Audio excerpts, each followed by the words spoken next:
Alrighty then. Good morning, good evening, good afternoon, and welcome, one and all. My name's Michael. I'm the Dead Aussie Gamer, and welcome to Pathfinder 2nd Edition Pray for Death, our finale for this epic high-level assassin game, featuring these wonderful and amazing Patreons who support the channel, allow me to keep the lights on, and do all these cool and amazing things. Guys, say hello to the folks at home. Hello, beautiful Good humans. morning. Everybody. I hope you guys are all excited. Everyone keen for our final episode? Oh yeah. Oh, Yeah. Gonna yeah. kick Yeah. some ass. We're going to kick some ass. Did everyone bring chewing gum? Bubble gum? Yep, maybe. Nope, I ran out. No? No? Ah, damn it. No, Well, we're definitely gonna have to kick some ass. well, you Yep. know what? How mad would you guys be if I just turned off divine healing for today and just be like, well, you guys have to suck it. Well, I it's mean, just, you That know, would be the very TPK mean. will just be faster. So, Yeah. we'll end early, Dag. That's all. Yeah. Fair. We'll all die, come back as ghosts, and haunt you for the rest of your life. Oh, yeah, that's fair. Oh, no. I can sleep because it's We midnight. just roll into session 0 for the next one. It's all good. Yeah. Haha, well, the joke's on you. I'm addicted to salted foods, and I would just be gone, ghosts. Anyway. So before we kick off, we have some people to thank. That is, of course, our lovely and amazing sponsors who keep the lights on and allow us to do all these cool, crazy, and amazing games, as well as look as good as we do doing it. I don't know if you've noticed, but we're very, look, we might have a very humble community, which I'm very, very happy and grateful for, but we look fucking great. I want to point out, we look fucking sick. I think we have one of the best looking streams out there presently because we're very animated and there's so many dynamic things happening and there's so many visuals. I And thought you were talking about all the beautiful people. Yeah, I thought so as well. the three beautiful people I could see. Yeah, sure. I mean, I'd agree with Well, that. the rest of us are beautiful on the inside. Yeah, but insides are also where your poo lives. Ew. Even my Oh, shit it's going to be one of those sparkles. days. I mean, Even it my doesn't- fucking it doesn't shit stay there. It's sparkles, not supposed Dag. Geez, Steve, come on, come on. The Put that- insides put- are where my kidneys are. See, people my God. people ask, like, hey, Dag, how come you don't have merch? It's like, because I'd have shit like that on a t-shirt. Like, poop, insides where your poop lives. Let me make the merch, Dag. I'll make it real. That's it. Yeah, perfect. All right. Anyway, we have, of course, Sirenscape for the wonderful sound effects you'll hear throughout the course of the game. Fantasy Grounds for our VTT to gather our heroes by the light of the technological campfires that we connect with all over the world. And, of course, Hero Forge for the wonderful artworks you can see on screen. All the character tokens and, of course, the miniatures are made using a 3D model making software that is very fun and very engaging to use. So, yeah, go check those out. Now, of course, no game is complete without the heroes to run the gauntlet, to take our adventure through it to its ultimate conclusion, which is where we are at now. So, ladies and gentlemen, for the final time, please tell us who is embarking on this quest this evening, starting with none other than our friend Callie. Yes, that is me. Hello, hello. I play Meg. She is a pirate. She is a gunslinger. She is somehow still on this adventure with these weirdos. And I feel like it's not going to turn out exceptionally well for her. I think it'll go all right. I mean, her Right. mother is still on a sandbar somewhere, starving to death, so she's not having a good day already. Callie, you spoke with her in the present tense. Are you sure? Oh my god, jeez. What? It's going to be one of those nights. Welcome, everybody. Hi, I'm back. And I play Pietro. At the moment, he is perhaps the most tenured of the Blood Mantis assassins here today, being at this point 200 years old, just about in his 30s for Dampia years. He met a lot of these individuals whenever they were first starting out amongst the Blood Mantis, and he's so proud of where y'all have gotten at this point. And he's so sure that we're all going to make it out of this and y'all will have a good drink after that. He'll probably have blood, but it's a drink all the same.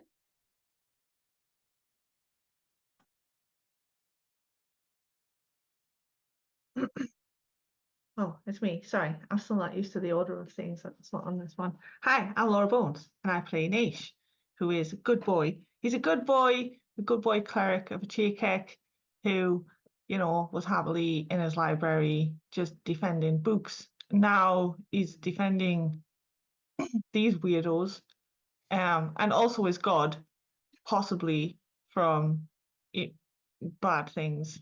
Yeah, that's me. Cheesy grin.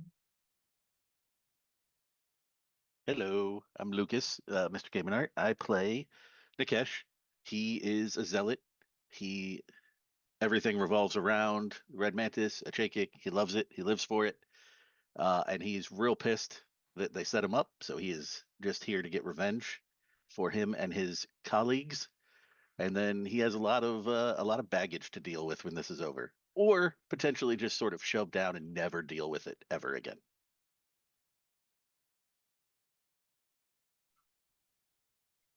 I think it's me, though I can't quite tell. Hey everyone, I'm Matt from All Things Fantasy, and I play Balsam, the Bloods. Oh, you That was a quick bastard. See, I just moved the Zoom window down so I could see the stream to figure it out. I play Balsam, the Blood Sorcerer. An eternal vacationer, he loves going to new places, meeting new people, using their blood for occult, arcane rituals. Just the standard normal stuff that you do in your holiday towns. He is finally able to take vengeance against the ones who have betrayed him and the group, Surveyor. So he's looking forward to bathe in her blood and use her blood against her. And I'm Steve. I played Kailu, who's, the ranger type, sniper of the group. His intention is to put lots of arrows into Savaya to generate blood for Balsam to use.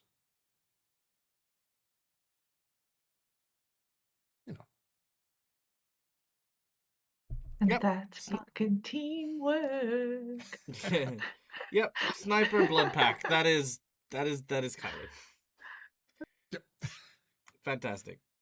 Awesome. All right. Well, that is, of course, our lovely table. But of course, that is only the start of everything, because, as you guys know, here at the Dead Aussie Gamer channel, we like to make sure that you guys in the audience also are part of the action as we're playing.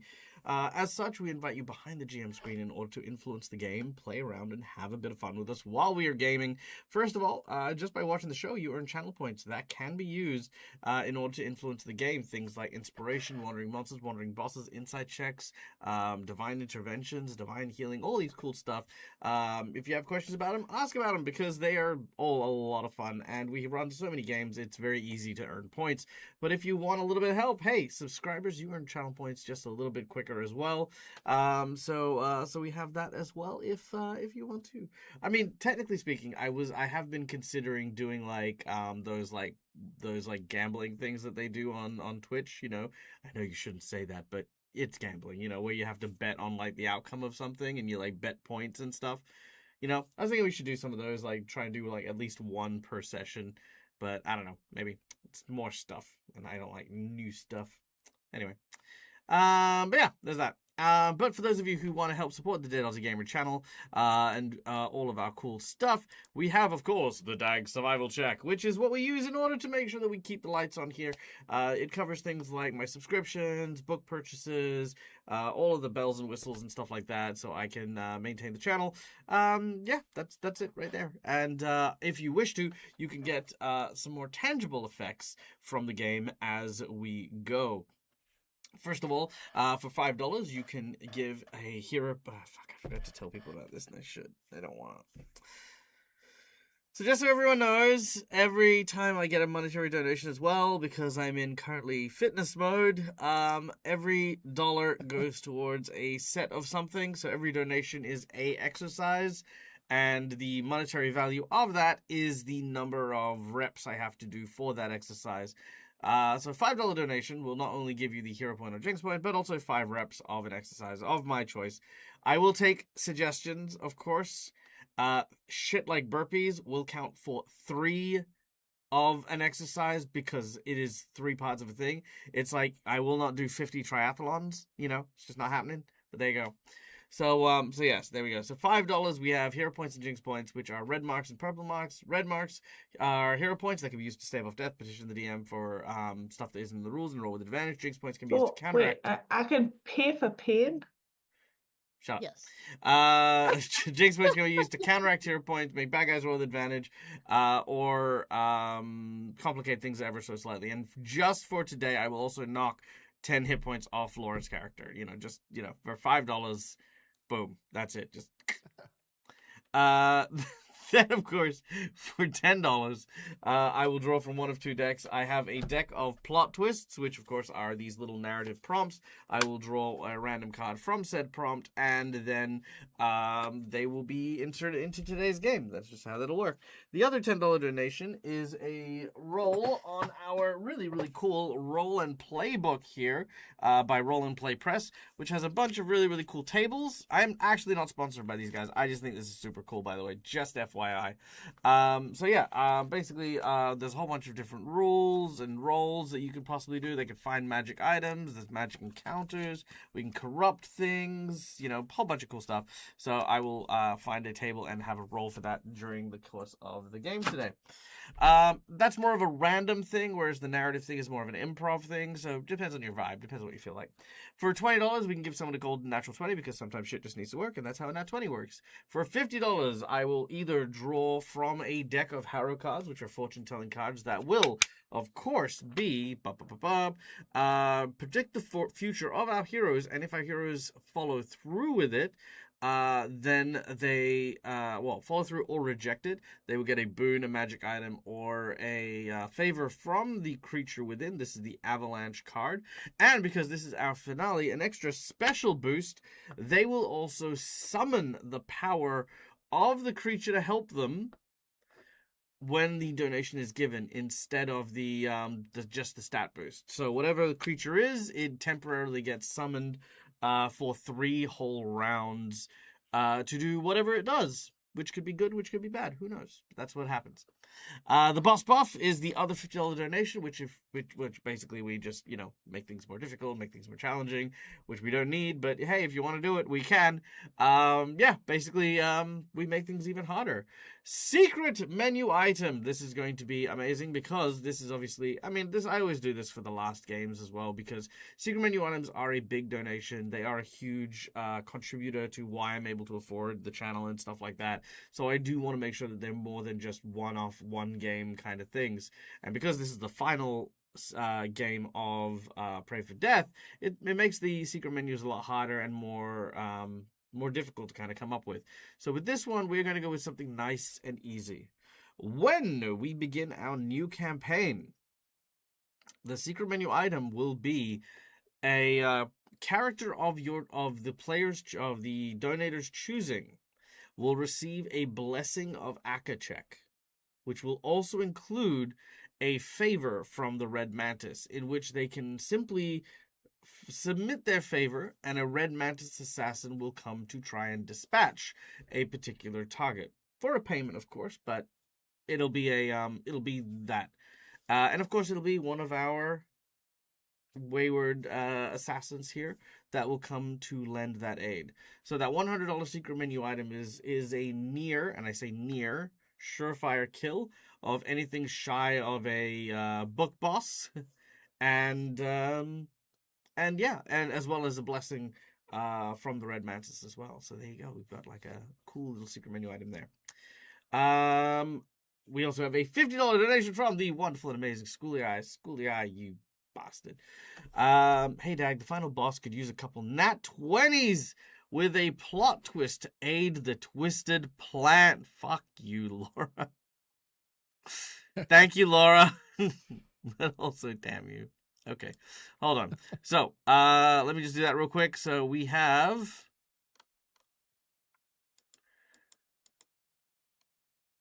2 jinx Sorry, points. Schoolie, I did the same things as I did. I was like, I want a nat 20 for Kylo and Pietro and a plot twist.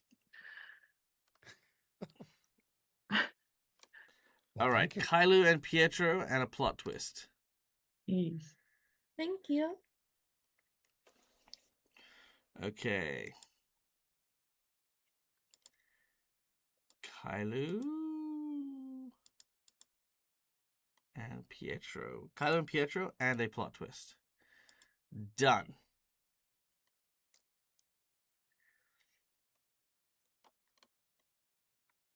Okay. Yep. Cool. All right. It is So last plot session. twist for Schoolie Eye is, here we go. What's that one? Opportunity lost. Interesting. Okay. It's a solid one. And for Laura, we have Nightmare. Nightmare and opportunity Perfect. lost. I mean, I feel like that's pretty easy to get through. Let me have a quick squiz over here. I just need to quickly read something. Don't worry about it. Logical and features creature, yada yada yada. Give me your info. Not worried at all. Okay, yeah, no, I can work with that. All right, sweet. Okay, so while I do 100 of something, I feel like I can plank for 50 seconds. I'm gonna plank for 50 seconds and then do 50 hop crunches. That's what I'll do. All right, I can do that. Yeah, you can plank for 50 seconds. Just make sure you do the plank properly. You want a mirror, you know. I'll do it. Straight. I won't bunana. I'm not going to Straight. bunana. There's no bunana planks. It's plank. None of It's this plank. stupid ass in the air nonsense. Yeah, I Straight. know. Hey, look, who you talking to? Okay, I know how to do it. Okay. However, while I do this, I'm going to do this during the recap. I would like someone to do a full recap for the game and to sort of say where we have traveled, how far we have gone, and where we're at now. And let's have the whole group contribute. Let's not make it one person, right? Everyone contribute a little bit of something. And I'll be listening, but I'll be like on the floor. Okay. I can Also- only do the end. Also, So guys, Yeah. if you have a look at the Pray for Death notes, there should be like a bunch of notes for all the games that I've been in. Okay. So, When I say it, I also mean like, chop it down a little bit. Like we don't need to spend the entire final episode replaying the entire that series. sounded like Matt just volunteered to me. Yeah. That Okay. I can sounded. do it. In a world. No. Okay. Hold on, wait. Let me get you some dramatic music as well. Oh. Here we go. I can start us off with y'all like where I can go and whatever y'all need. All right. Sounds good. All right, go for it. Which one sounds good? I think you starting. We start right. at the beginning. Well, our beginning is a bit less conventional than most adventure paths in Pathfinder. We started as, well, some of us as already well-established friends, comrades, and the chosen of the Blood Mistress. We were sent a letter detailing a mission up north. It was given to us by our dear friend Nakesh, although at the time we could not quite remember him due to a fascinating ability I will let him describe in a little bit. But either way, we went up north, sent to kill Ordulf, who was apparently against the proper rights of rule, as is one of the main tenets of a Chakek, was trying to take land and power that was not his. We slayed Ordulf, and the messenger sent by Gorum in his death. It was then that we realized we had been tricked, as this was not a legal contract for a Red Mantis assassin. Who's next?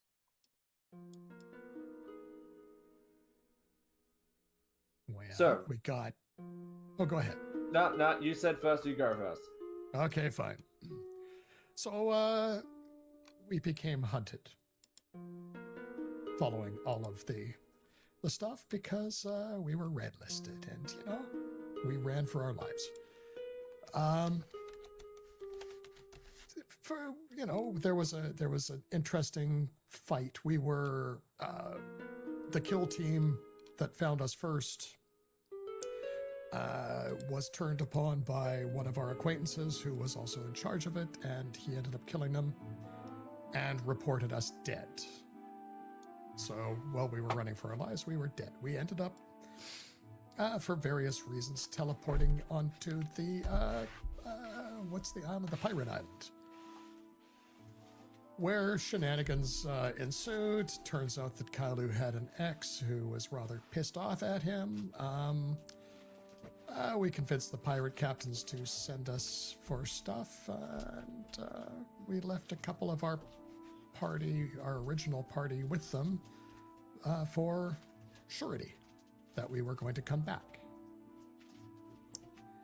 And then we headed for Medigalti Isles. Did you ever go back? Or are they still there? We haven't got. Look, it's been about a week. There he is, he's down on the floor. Bye, Dag. Come on. I want to hear those grunts. So Nesbit and Kara, got left behind, but And Rondek. knowing Nesbit, he's drinking heavily, and having fun. And Kara, we're not so sure about, but And we met Meg, who's the first mate of it turns out one of Kailu's exes. Apparently he has a lot of exes.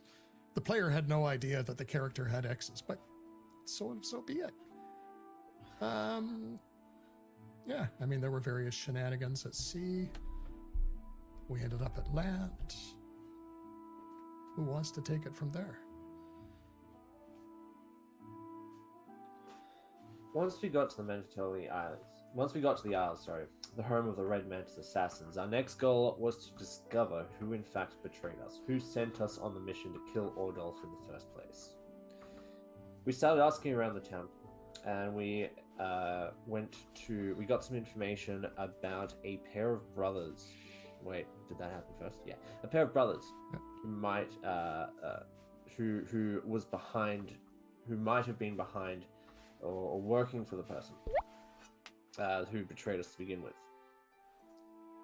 We followed that information to a glade where a guardian of the Red Mantis assassins told us that, yes, that we have been betrayed. The person that we have been betrayed with is quite possibly a very powerful figure, and the brothers knew who that figure was.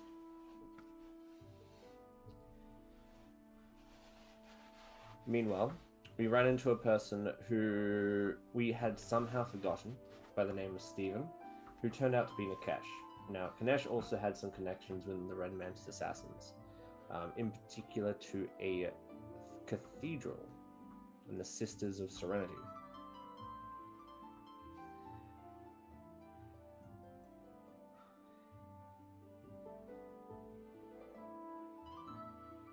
That's probably where I should pick up, right? A little At bit. that point? That's kind of Yes, next. That would make sense, huh? It's like one of them things where you fall So, over at the that page point, and the next person writes. Rondek got called away on some other business to save Kara's sister, so he went to do that. And that's when Nikesh stepped in, and he's been here the whole time, but he does, as Mac alluded to earlier, have an ability wherein not only can he hide in plain sight, he can also wipe his existence from people's memory. Now, this is something that when he leaves the Medigalti Isles, he can do pretty readily. It just sort of happens when he's out. When he's home, he doesn't necessarily have that ability, except in certain circumstances. So it's something that works really well for him when he's working, essentially. So, yes, he stepped in and joined the party at that point, which he'd been there the whole time. They just didn't remember. And then we went to see Sister Mary, who had a bunch of good information for us. And we also got ambushed while we were there, which was super fun.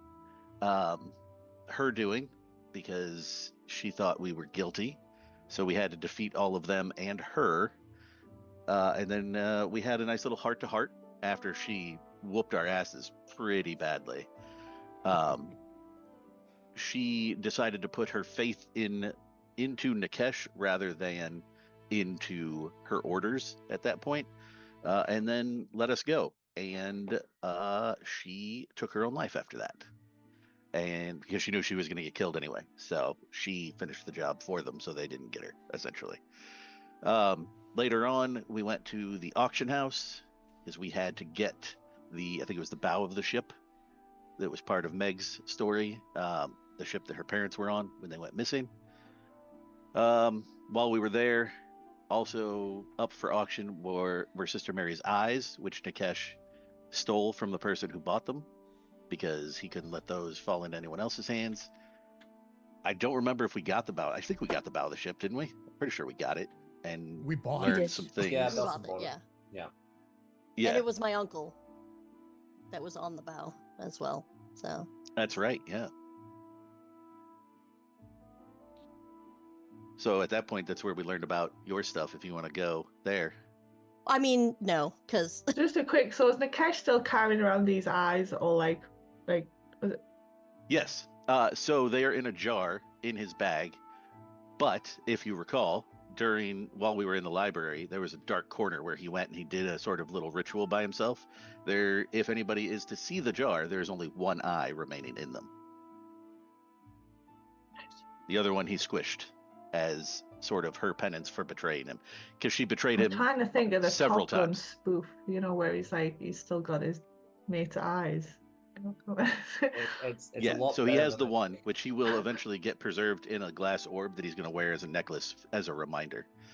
Because she betrayed them multiple times, because she's who he got the orders from originally that set us up. Oh, that's nice. I like we that. also went to meet Torvald Kemp, who ended up being a demon that did some real shitty shit, including he has been slowly feeding Meg's mother and father Hope on some sandbar. She doesn't know where it is. She just knows that it happened. And she basically was handed a weapon, and he was told, "Hey, this'll immediately kill me, but you'll never find out this information plus the information that your buddies here, the Red Mantis assassins, need." So she managed to not stab the hell out of him, even though she really, really, really wanted to. And she knows her father is dead, but her mother is still alive. And you know what? For some reason, because she started this adventure with these lovely people, she decided she's gonna finish this adventure with these lovely people. I feel like we met one more of Kailu's exes on the way. Yeah, we did. There's like the storage house or the warehouse or something like that, right?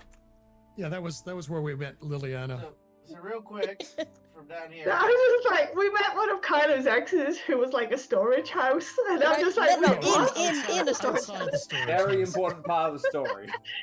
Yeah. Hey guys, can I just double check? Did anyone make mention of the fact that the reason you were doing all of this was because you were trying to find the conspirators who were the ones who framed you? Yes. Okay, Yes. good. Just checking. Because we're off on that tangent where we're saying every single session as we're going. Yes. So we got the several pieces of information that we would need to present our case, essentially, to the Vernai, who I don't think we've said who they are yet. They are basically, imagine like the High Council of the Red Mantis Assassin, who sits only below the Blood Mistress, who is the absolute head.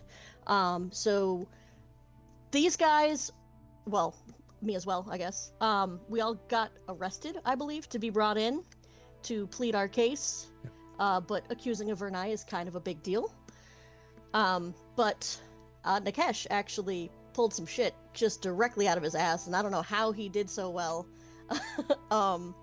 But we ended up being sent on, surprise, surprise, another mission that we have to do to prove our innocence, even though we already proved our innocence because we did all the other stuff before. Anyways, I'm gonna ramble now. So we ended up at having to chase Savia she ran through the Grand Library of Cesari, where we found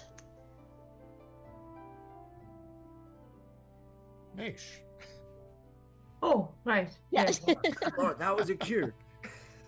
Sorry, I was reading chat. How are you each setting each other up, and still you're missing each other? So I was reading chat. Right. Okay. So Nish, who, as far as he was aware, is his life that he remembers has been guarding this library, from all intruders and disturbees. And up until now, really, there's just been him and occasionally the Blood Mistress. And then a bunch of people come riding through, claiming that they're here on behalf of the Blood Mistress, and he's like, okay, fine. And then a bunch more yahoos come riding through, and they're like, oh, we're chasing the guys that were here before. And he's like, okay, fine. And there's some they've got some suspicious paperwork, that lends credence to their claims that these yahoos are better than the yahoos before them.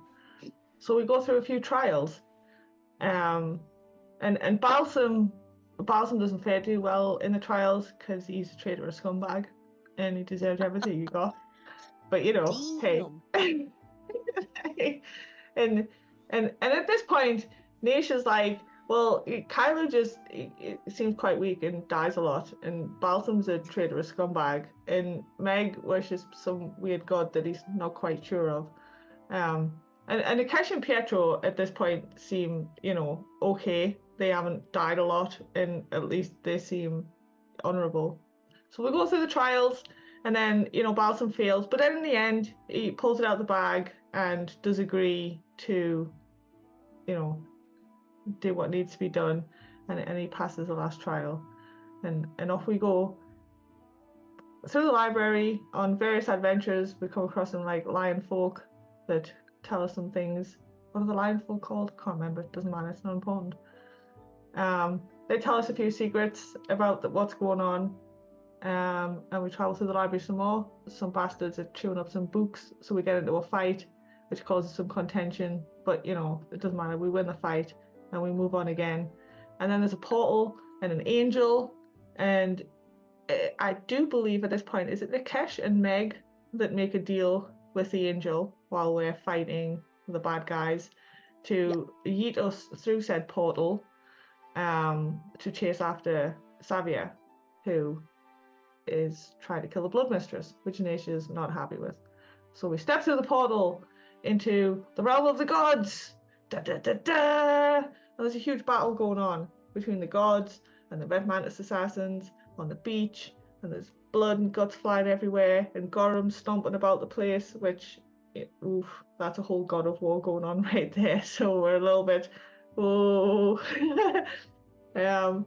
and Nikesh and Kylo? Or is it Balsam? Nikesh and Kylo, I think, go upstairs to the tower to witness what's going on. And there's a bunch of angel adjacent characters up there who are just watching what's going on, like sport commentators almost. So we move on. We decide that we need to track down Sevilla, and we get into a lot of fights. We get a spider friend. Spider friend gets their vengeance against a dragon. We fight a giant sword that's been reincarnated as a giant. We get the sword in the end. And now we are... Oh yes, we jumped into an abyss after talking to a two-headed dragon. And now we're on our way to the final countdown, final showdown with Sevilla.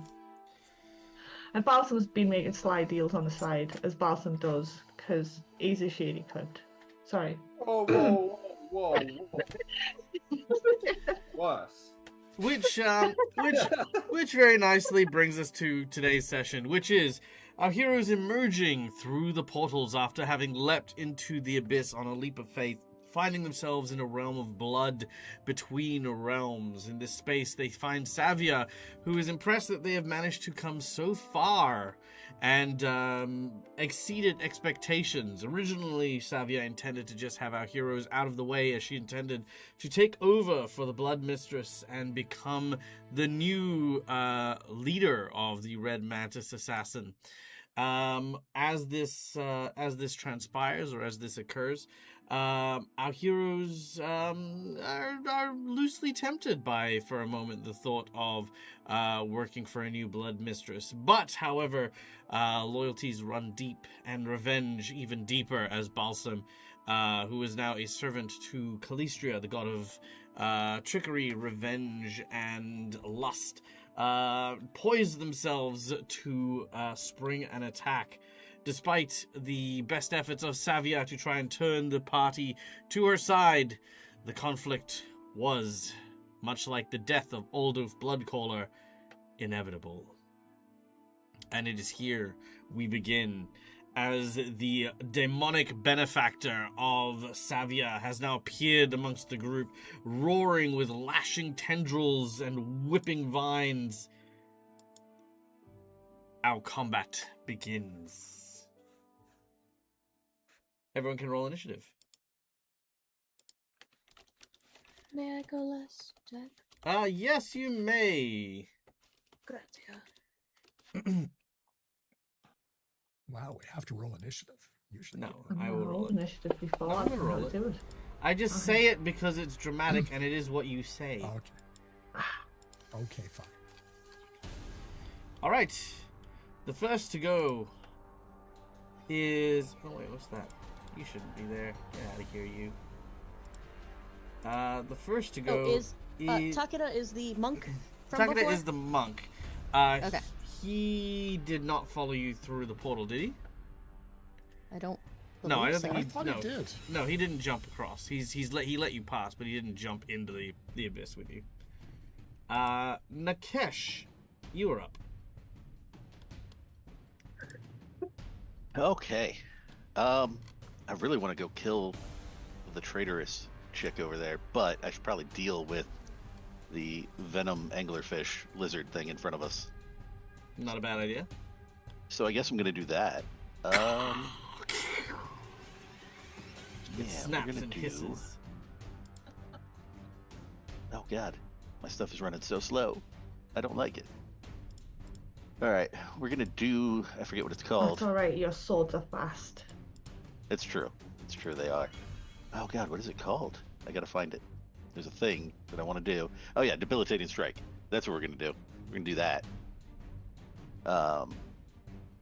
To this guy in front of me.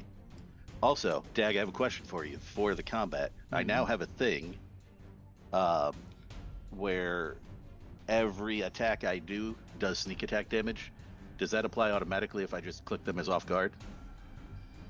Yes. Cool. I'm gonna do that then. All Well, right, the and- advantage of Nakesh here is that Nakesh is technically not on the Metagalti Isles. So as soon as they That's lose true. sight of you, they do not know you exist. Neither does your team. Sweet. That's gonna be fun. I'll be like, wait, who's that? Where'd that come from? Awesome. All right. So yeah. So we're gonna attempt debilitating strike on this guy, which is 2 strikes, and then if I hit with either one of them, I can apply 3 debilitations. Nice, love that.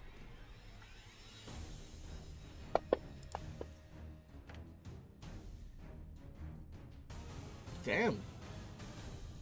Oh shit. Okay. All right. So I will Wait, roll hold the on. You damage got a first. plus 37? Apparently. How do you have a plus 37?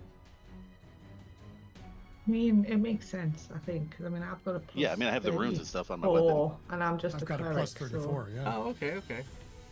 Huh. What CR are you? Oh, that's why. Hold on, sorry. One moment. 20, you leveled us up to 20, remember, Dag? I We're did, super I now.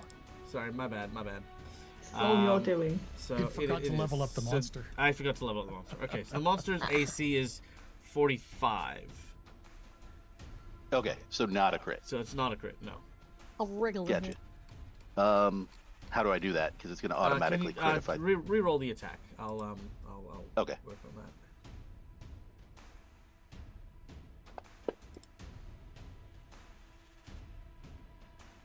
that. Okay. Yep, much better. All right, go for it.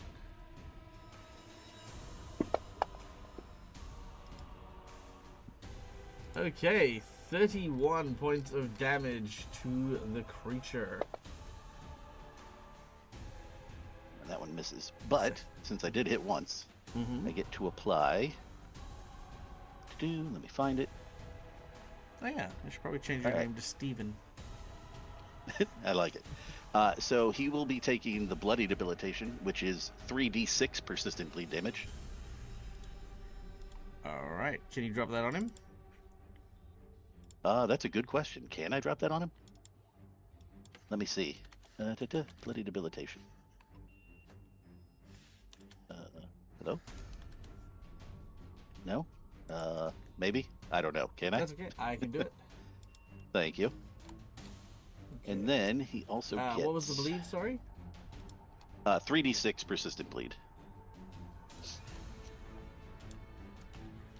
And then he will also become enfeebled 1 and takes a minus 10-foot status penalty to his speed. And clumsy 1, did you say? Enfeebled 1?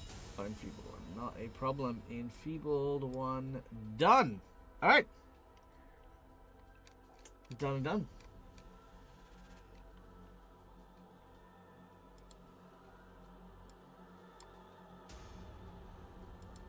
Oh, I do have one more, don't I? You've attacked twice, so yeah. Yeah, we'll try one more. Why not?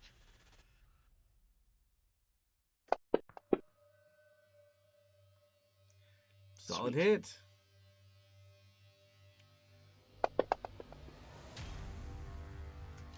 $44 damage to the creature. Nice.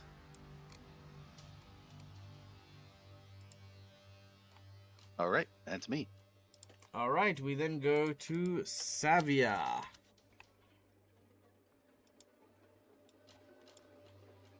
All right.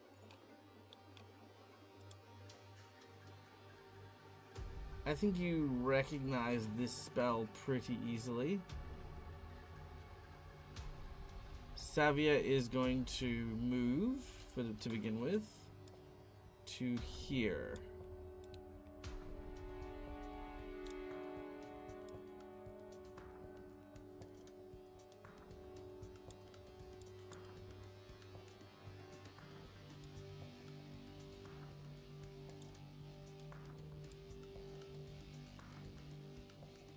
Yeah, that'll do.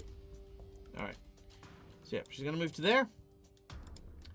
And she begins to conjure. As she does so, blood begins to pour from her eyes, nose, and mouth as she begins to use the same kind of blood magic that Balsam does. A wave erupts in a 60-foot line directly in front of her. So everyone except Kailu is hit from this. Let's see. Because we are in the realm of blood, that is going to be a -4 penalty to everyone on this save, as you make a fortitude save for everyone. Por favor. With a neg 4, right? With a -4. Nice.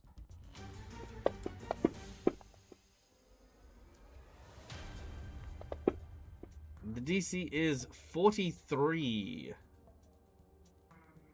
May I use my hero point, Dad? You absolutely may. Gracias.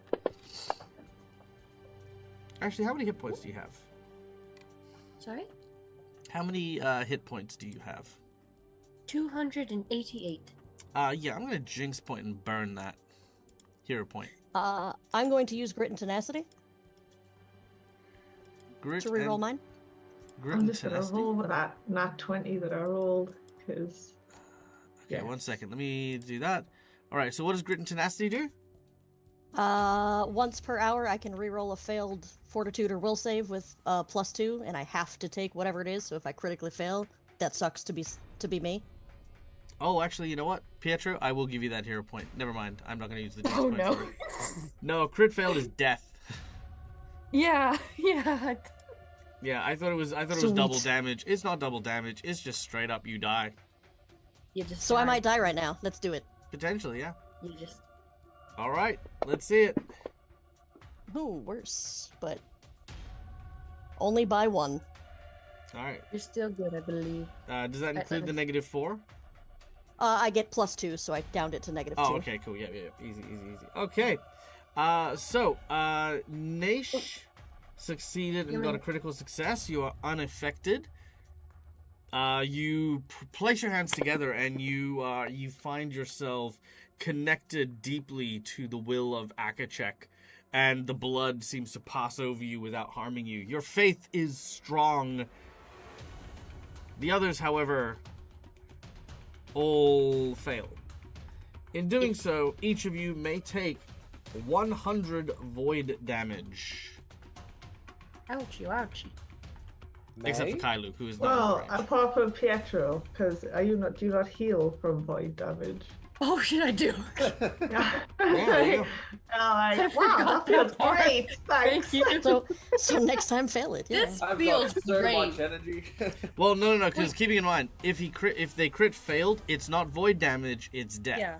That's Just the death, difference. yeah. Correct, which is why I didn't use the jinx point, because I was like, that's a bit mean. This was exfoliating. This is. I feel so youthful. I mean, I still have that jinx point. I can use it. Okay. Why So- don't I get to feel good about myself? It's not what this scene's about. This scene's about watching me strip the life from your friends. All right, True, so true. with the massacre spell, 100 damage is dealt to everyone who had failed the check. No damage to Naish, and no damage to Pietro and Kailu. All right. As the blood pulls and draws in, she is then surrounded by blood before disappearing as a reaction due to her fade ability. She seems to disappear into the mist of blood. All right, that is her. As we go to Meg. You ruined it. Dagger's gonna shoot her in the face. Okay. I know. I guess I'm gonna turn around and shoot this guy in the face. So yeah, she'll have been basically facing Savia, like ready to go, and then this bitch will disappear after she takes a shitload of damage, which she does not enjoy, and she'll be like, oh, and then turn around and fire at the large, gaunt, fiendish creature. All right, take a shot. If I can, there it is. Could not find it for a second. Yes, okay. Oh god. Oh, okay. All right, a solid hit. For 22 damage. She will reload and... Oh. Why is he gone? Sorry. Okay, cool. Reload and do it again. All right, take your second shot.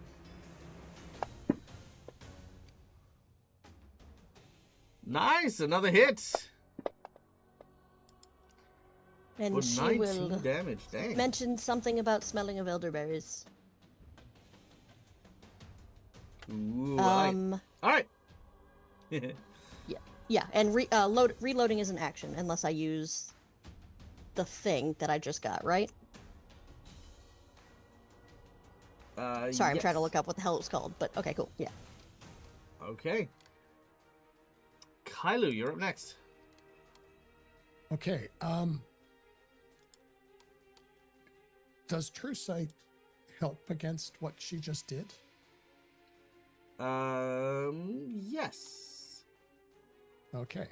He is going to cast True Sight Attack of opportunity. No, there's no Which attack is of opportunity. at level 6. Well, it's not a cast. It's a feat.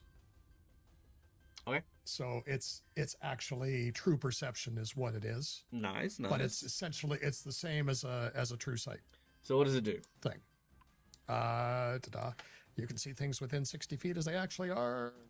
secret counter check against any illusions morph or polymorph, but only for the determining whether you see through it. Can see the coup. Yeah, just doesn't end. It doesn't end a spell. It's just I can see. Is what it says. Okay. I'm going to say that you will still need a perception check, but you can make one despite them being invisible. Okay. That's Because she's technically perfectly concealed fair to in the blood, so you know she's there and in that square, but she's equally concealed Okay. by the mist of blood. You know what I mean? Okay.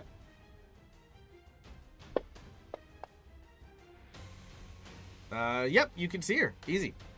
Okay. So for the third action, he is going to target her, Actually, I should probably roll my and stealth. Hold on. and so he's tagging her and the other beastie. All right. She does have concealment. I can still, if I can see her, I can Yeah, you can target her, I but can- you need to hit the conceal down the bottom left. Oh, okay. For So basically, For when what? you make an attack, if you roll, I think it's like a Oh. 5 or lower, it'll miss just because of the concealment. sure. Well, I mean, I'm not attacking her at this point. Like I've got that was a 2 act. Oh, hold on. No, once a feat. I'm constantly under that. Sorry. So my first action is to do that. To scan Okay. for her. Yep. Yeah. Okay. So, sorry, I was counting it as 2 actions, going, okay, I've burnt everything. No, because it's not a spell, as stop you it. pointed out. You're right. My apologies. Okay. He is going to.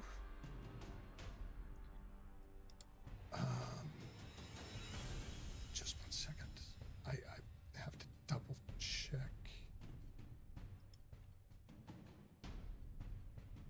Okay, I forgot. I will take a shot at her. I hit the concealment. Okay, let's do it. I vaguely think that I've actually got something for that, but I cannot remember. So where did she? Oops, sorry, one Paula. I zoomed in on the map moved on me, so I couldn't see her. Let's try that again.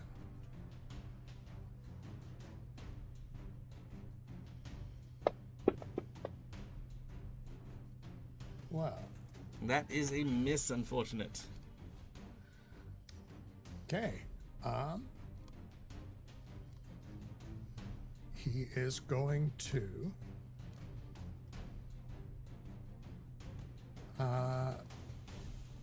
So there's 2 actions. He is going to move back. Sorry, just 1 quick second. Oh yeah.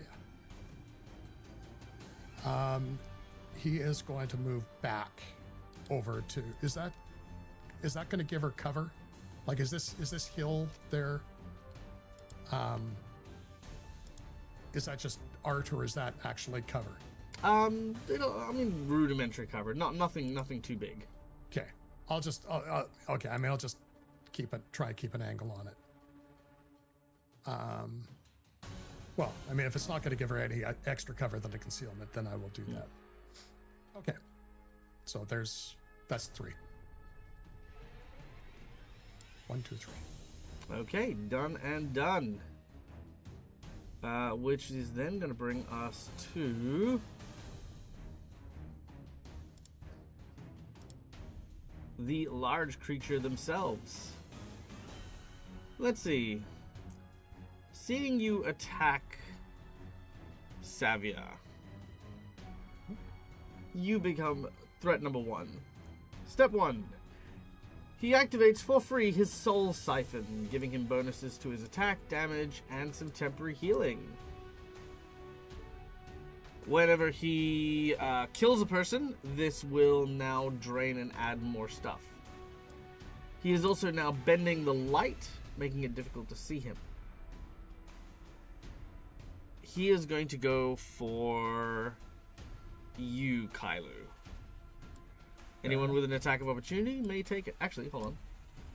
How far are you? 15 foot? What's my reach? 10 foot. No, 15 foot. I can reach you from there. Never mind. Yeah, I'm not going to move. All right, let's do this.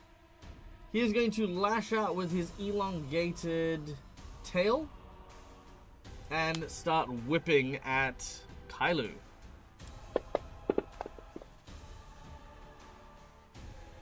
One, a miss. I don't like that. I'm going to jinx point that.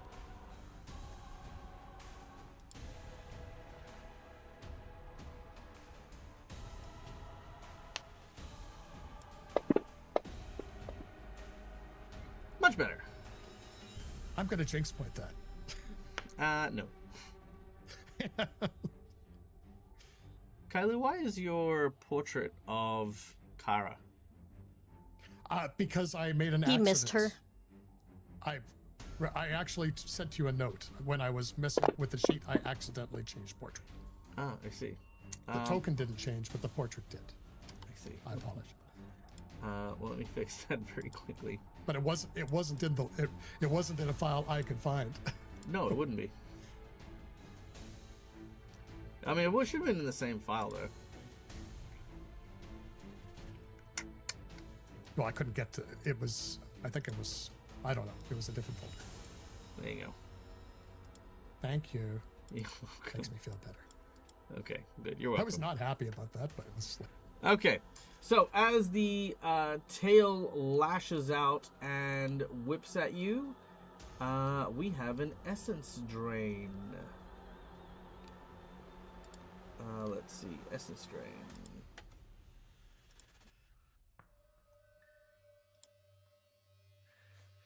When it hits blah blah blah blah blah, you take 2d10 void damage, which we've already done, and I regain a number of hit points. You now need to make a fort save 37 or become doomed and drained 1. So, fort save, DC 30... Actually, sorry, that should be DC 39. Yep, you're fine. Okay, so I'm going to heal 27 hit points.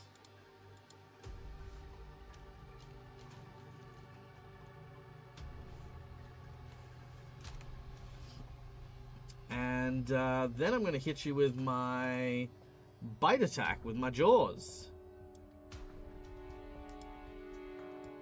And I'm going to try and pull you in closer. Nice. A solid hit. As Kailu, his long neck reaches out to hit you for 22 damage. And once again, another fort save. S'il vous plaît.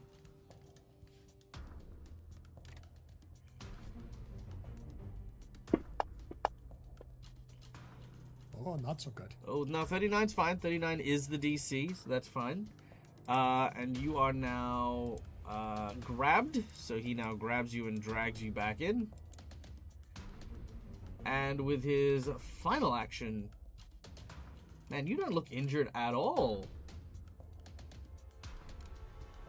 I'm gonna go for my crit on this one if I get a chance to. So let's see how we go. Critical miss. What is your AC? 45. 45, eh? So that would be... Yeah, that'll be fine. Okay, cool. So, I will burn the nat 20 and go for the critical hit. Somehow I knew that was coming. Oh, yeah.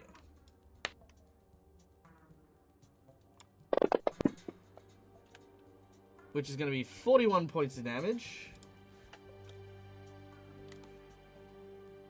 And as that hits you, I need another fort save. 39 is the DC.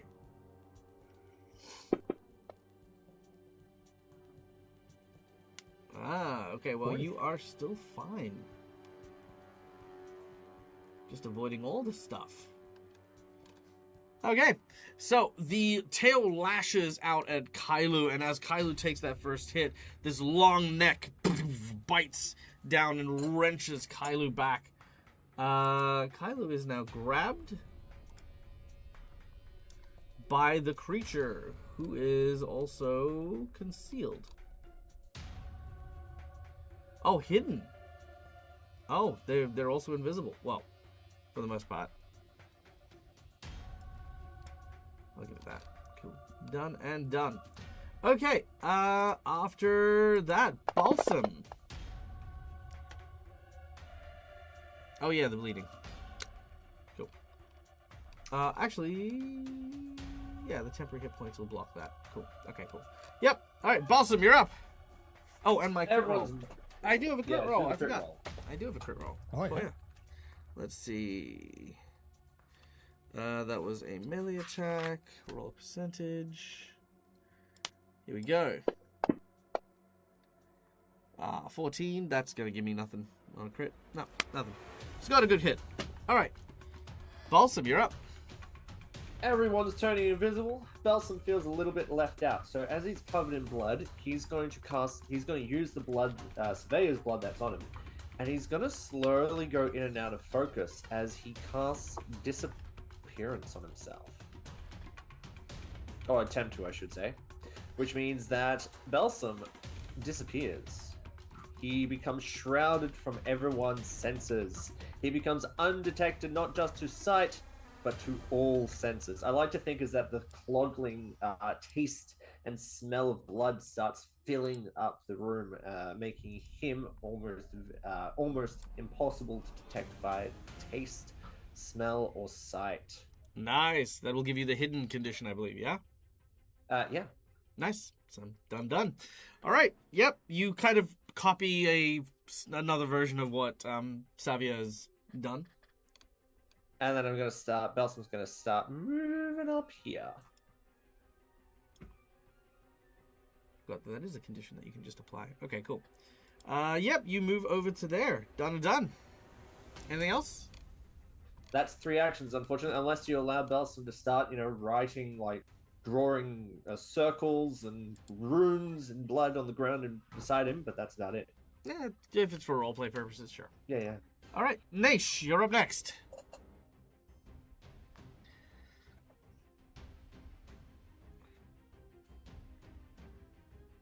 Okay.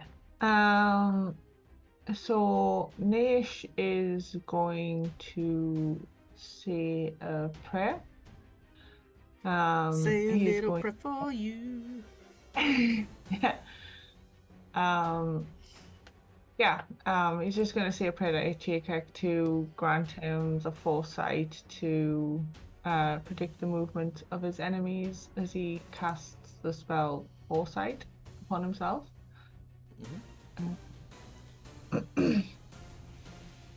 No, I come back because I need to kind of put the effect on him.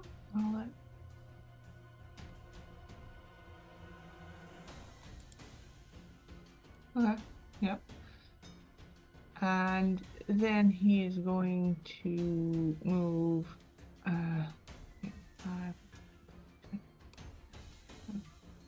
20, and then 20. Yes, and he's going to move down there. So as he says his prayer, like a red mist glows and kind of forms across his eyes. They're now shining red as a spell descends upon him. Ooh, nice. That's it. We're done. All right, done. Pietro, we now come to you at last. Okay. Sorry if this isn't very descriptive. It's a bit hard to speak It's fine. at the moment. Well, everyone's just disappearing. That seems quite awfully rude, in all honesty. Keeping it simple for now, he's going to swing at this large, gaunt, fiendish creature, with his classic hook chain first, before he does anything else.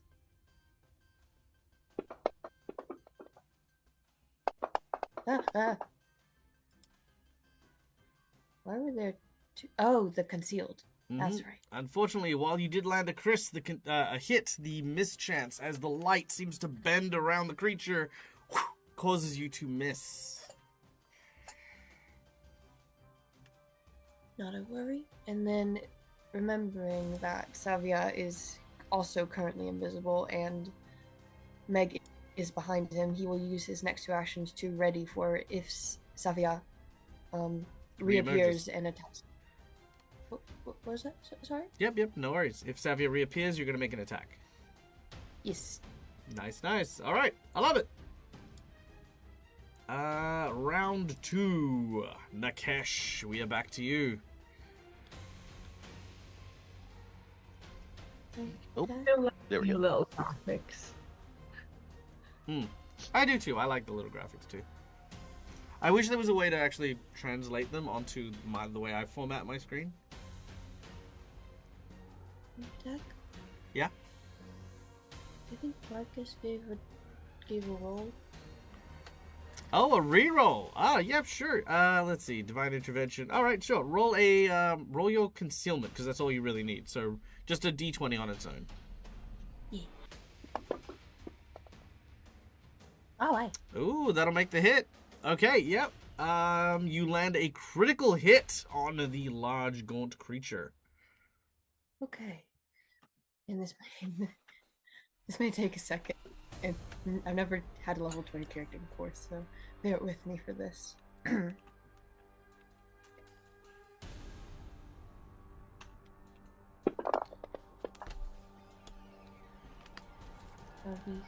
Nice. 64 piercing damage. Solid. Okay, and roll me a D percentile.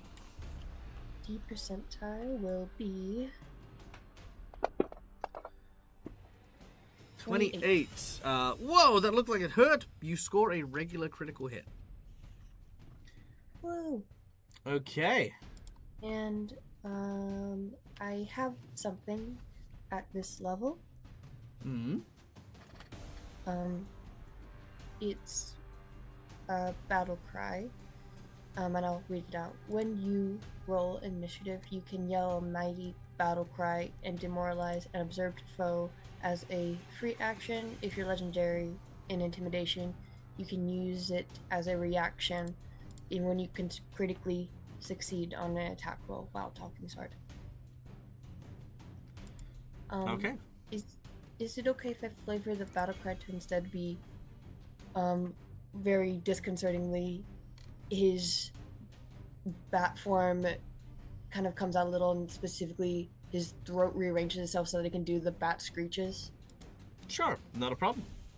Then just a basic intimidation check. Okay, easy. Hey. Ooh. It's really unnerving seeing this just like run-of-the-mill handsome fella just suddenly screech like he's a bat.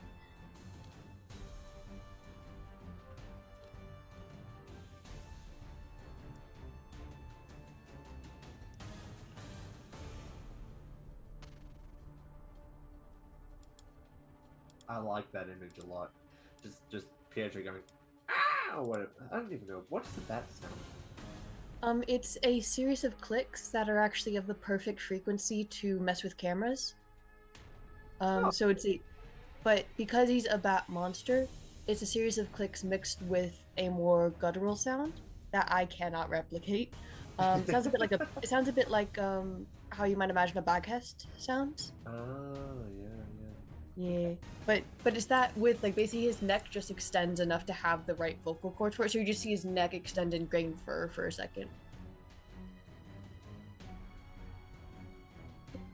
You okay, Dak? Yeah, I'm just reading what Schooly Eye said. Oops. Yeah, okay, cool. That is cool. You can change the location of the notification, but what I'd want to do is I'd want to move it so that it's on my map rather than the top left, middle, or top right. Yeah. Because the thing is when it's not there, it's just a big bar, and that's basically it. Yeah, I'd have to basically turn the whole background into a green screen, and that's a whole other thing. It's a cool concept, but not that important. Okay, cool. All right. After that screeching, Sorry. Go on. A 53, not 20. From the battle cry? For the yeah. Oh yeah, that'll work. Oh wait, hold on, wait. Yeah, I wanted to check.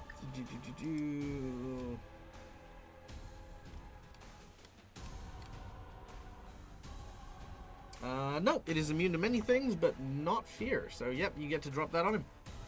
Perfecto. Thank you. That'll be me done then. Okay, which then brings us to Nakesh. Yes. I am going to. Let's see. Let's see. How can I do this? I'm just going to move to see the distance here real quick.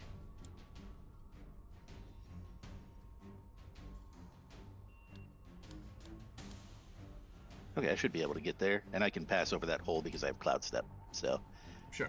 I'll double move to get down there, Okay. and then I am going to use Master Strike.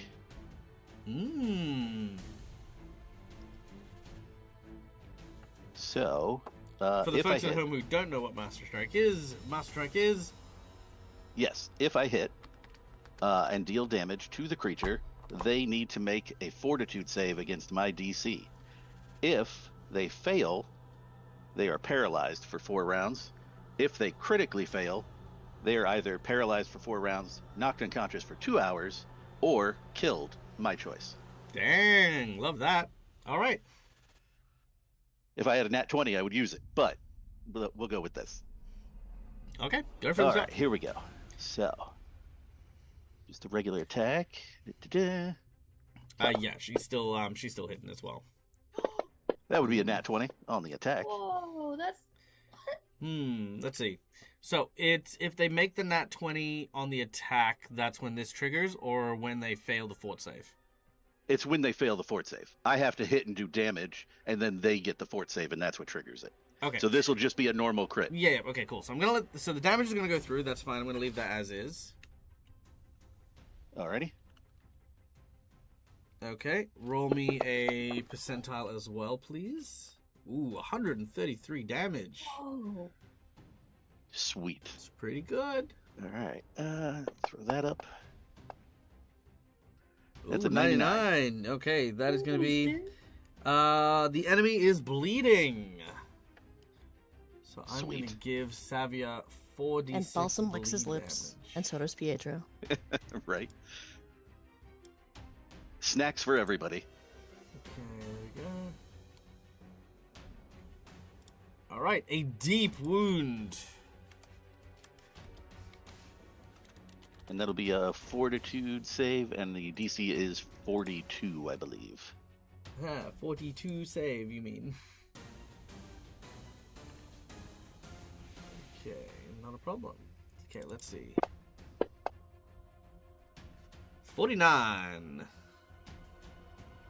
Alrighty. I think nothing happens at that point. Ta-da. Success. Oh, no, they get enfeebled 2 until the end of my next turn. All right, enfeebled 2. Apparently, they need a critical success for nothing to happen.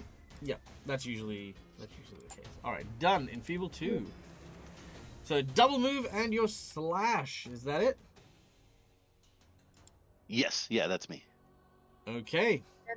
For a bit of reference for the folks at home, we don't know what's just happened exactly because we've lost sight of Nakesh. So we forget he's there. We just hear whatever happens next. Yeah. Now, I believe attacking will still break your concealment, and you then need to willingly go into it again. Though you don't need to make a check of any kind to become hidden once more. Alrighty. And that's an action, I'm assuming, to do that? Yeah. And you can do it as part of a Alright, move action as well. Okay, cool. Yeah, I'll just do that on my next turn then. Okay.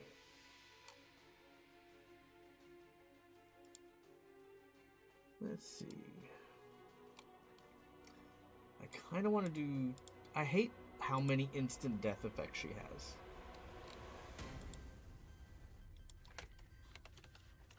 Well, it is a big boss. I would say, of the yeah. Assassin Order, you know, it's, It is. Unfortunately, it makes sense.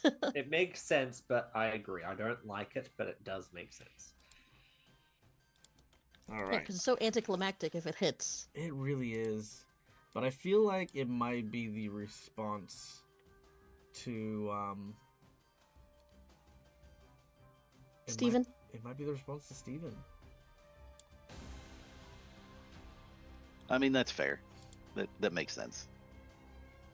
I'd be pissed at you too.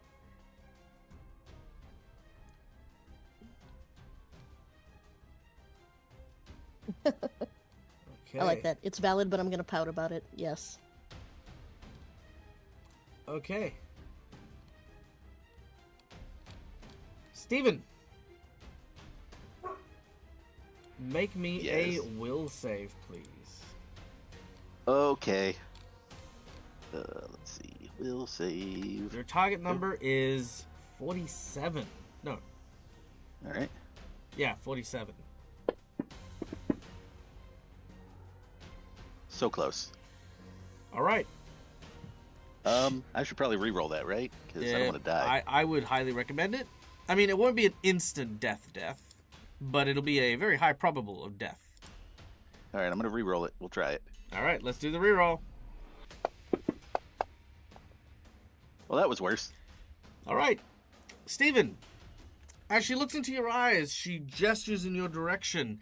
You watch as blood pools into this spiraled pattern as she casts Dominate on you. Ruh-roh. I don't like that at all. She then tells you one simple thing. Leap from the platform. Sweet. And that is all she will do. Yeah. Oh, wait, yeah. Well, no, actually, technically she does have one more action. What's this? Yeah. Yeah. She's gonna give herself fast healing. Done. Yes. Has she reappeared or is she still invisible? She's still invisible because she has not made any attack. Not away.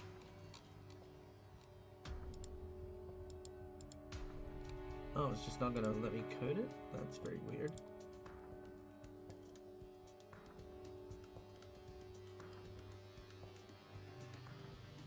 AC1. Okay, I'll just add these manually because it'll make me do it. Alright. So she's gonna get fast heal. Let's see. Fast heal 9. And AC +1. Okay, cool. Yeah, she says something a little bit more dramatic along the lines of, you have served Akachek loyally. Now go to him. Leap into his embrace. Allow him to fill your lungs. And Meg, you're up next. Alright, did you say the fiend also went wonky? So the fiend is kind of like shrouded in light, making it difficult to spot where they are. But much like with Savia in the red mist, you can see like kind of this orb of like light that they're in. Okay, Dag. Yeah. I've had this thing since like level 16 and I haven't used it yet. And Meg is fucking annoyed right now. So she's gonna whip back around and Nay. hold on. No, fine. Don't worry about it. Oh, whip, gotcha. So right about here, I would say. Nope, a Mhm. little further over. So here, Yep. she's going to point. And I'm sorry, she's going to whistle and she's going to point. And 808 of her closest fucking friends and family are gonna come fill a 30-foot circle. Ooh, okay. Okay. I'm going to read this now. Tanuki scurry over the ground and leap through the air, climb up walls and surfaces, dealing 6d8 bludgeoning damage to all enemies in the area as they're trampled and danced upon. The Tanuki continues to party, dealing 3d8 bludgeoning damage to any enemy that ends its turn in the area, and transforming the area into difficult terrain. But they will allow me and my allies to pass through normally. All right. This very lasts cool. for 1 minute. Okay, very nice. I love that. Okay, roll your damage. Is there a save? Sorry. Not that it says. Nice. All right, roll your damage, and I will apply it. As all of the cousins begin to show up, they scream and they curse at you, as a lot of them do just fall off the cliff and end up in the blood. You hear the pained screams of your Tanuki brethren as they suddenly are swirled into a veil of death. I need you to make me a will save. I would say, and I'll be honest with you, I thought 30 feet was much smaller than that, or I would have moved it. I thought it would only capture this gap here, which is why I put it there. Yeah, no. So, yeah, I misjudged what 30 feet was. I'm sorry, what kind of save? Will save. Alrighty. With any negatives or no? No negatives on that one. Alright. Okay, you're fine. Yeah, no, you managed to stave off the screams of your brethren.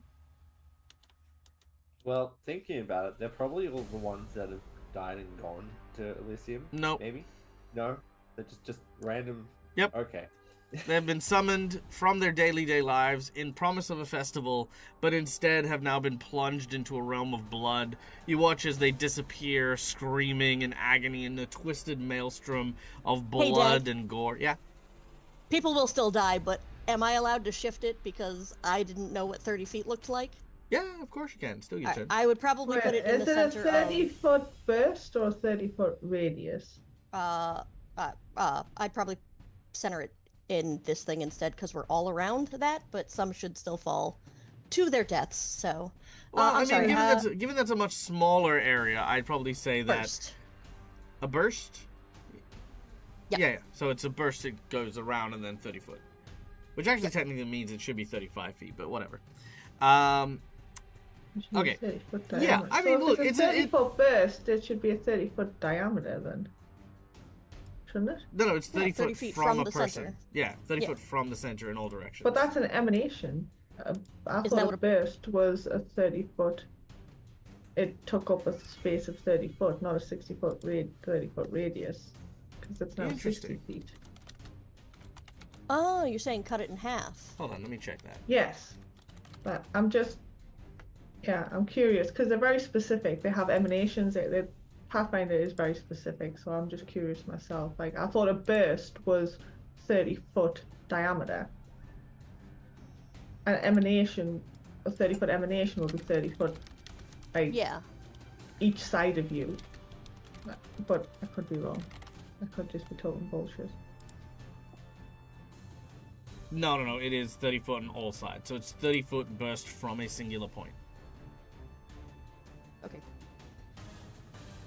I did just double check that. Oh, okay. Yeah, because the 5 foot, the 5 foot burst would be like the way they draw it is it's 4 squares is the 5 foot burst. Oh yeah. Because otherwise that'd be a weird. You're pretty agile little buggers, so they probably managed I'd to say, not go into the holes. Well, I was gonna say with the hole being there, some of them would fall in. However, I would say that there are enough of them that they would be able to like rescue the ones that would have fallen in otherwise. And that is 3 actions, so that is my entire turn. Ah, very nice. Okay. Which then brings us to Kailu, who is being grabbed by this large, leathery, snappy creature. Well, Kyler's rather unhappy about that, and he is going to try and stick an arrow into his face with the bow. All right, give it a go. Yeah. Oh wait, no, you can't. A bow is a two-handed weapon, and you are grappled. Ah. Well, he missed anyway, so. Well, you missed anyway. Yeah, I mean, but yeah. Yeah. So well, but okay. So let's just say whatever melee attack you might have used for that first attack. Let's say a dagger or using it like a staff, because I think we can use it as a staff, right? I can also split it into the 2 sawtooth Yep, sabers. cool, easy. Whichever the case is, unfortunately, a 5 is not going to hit it. Yeah. So he's going to. He's going to take another swing at it.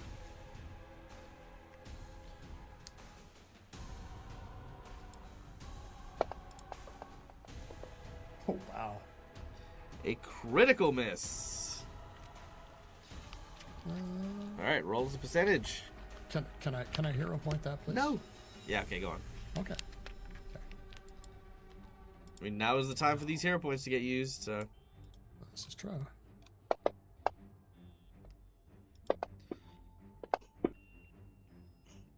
That is a hit. There we go. Okay. Also, whose arrow is this? Is this mine? This is mine. Yeah. There we go. Sorry, I'm just drawing a blank. Mm-hmm. Is it the first attack that has the precision damage, or the first hit that has the precision damage? All of them. As long as you're striking from concealment or flanking, you would have precision damage. Okay. Or whatever parameters you need for yours. Yeah. Okay. So if you don't have that, you don't have the precision damage. Okay. So what's giving you the precision damage right now?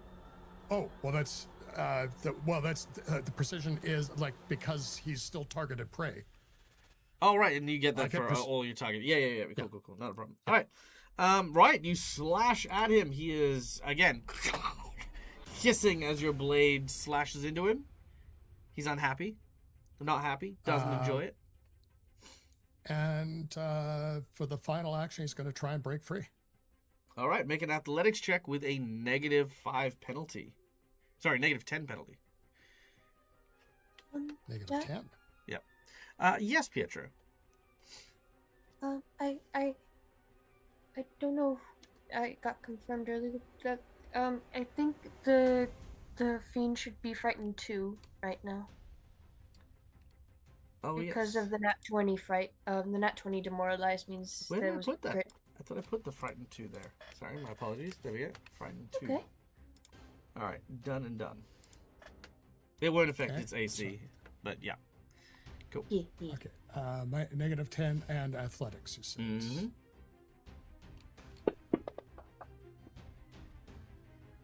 Oh, that's not great. That is a critical fumble. I'm going to make this nice and really? easy too. Okay. I'm going to... now, Steven, Yes. which way are you going to leap to your death? Are you going to leap in the hole, or are you going to leap off the edge, like right there? Probably to the hole, because that's where I saw a Jacob earlier. So. Well, I mean, it all leads into the same thing. You're on a floating platform, you know what I mean? Right. But I'd probably go to the hole. It's more dramatic that way, I feel like. Okay, cool. So with the critical fumble on this particular athletics check, I'm going to do a reposition maneuver. And I'm going to reposition you here.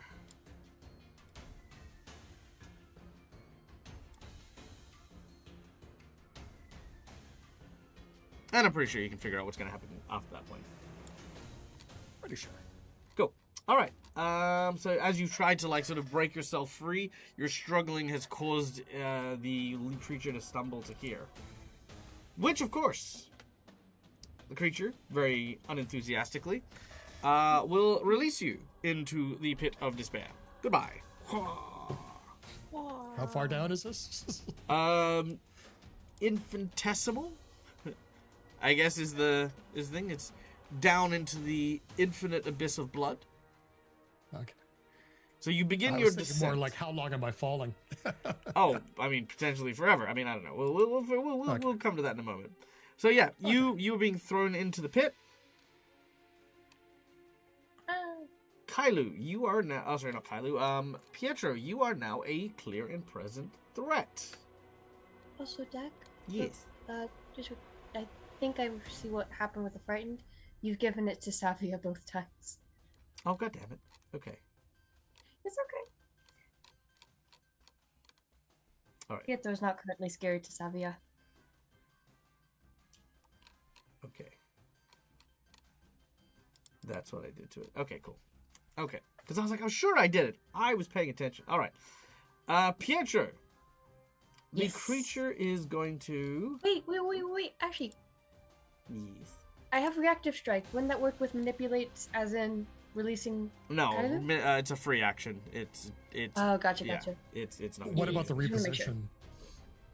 Just checking on the reposition. Would that have counted? Pardon?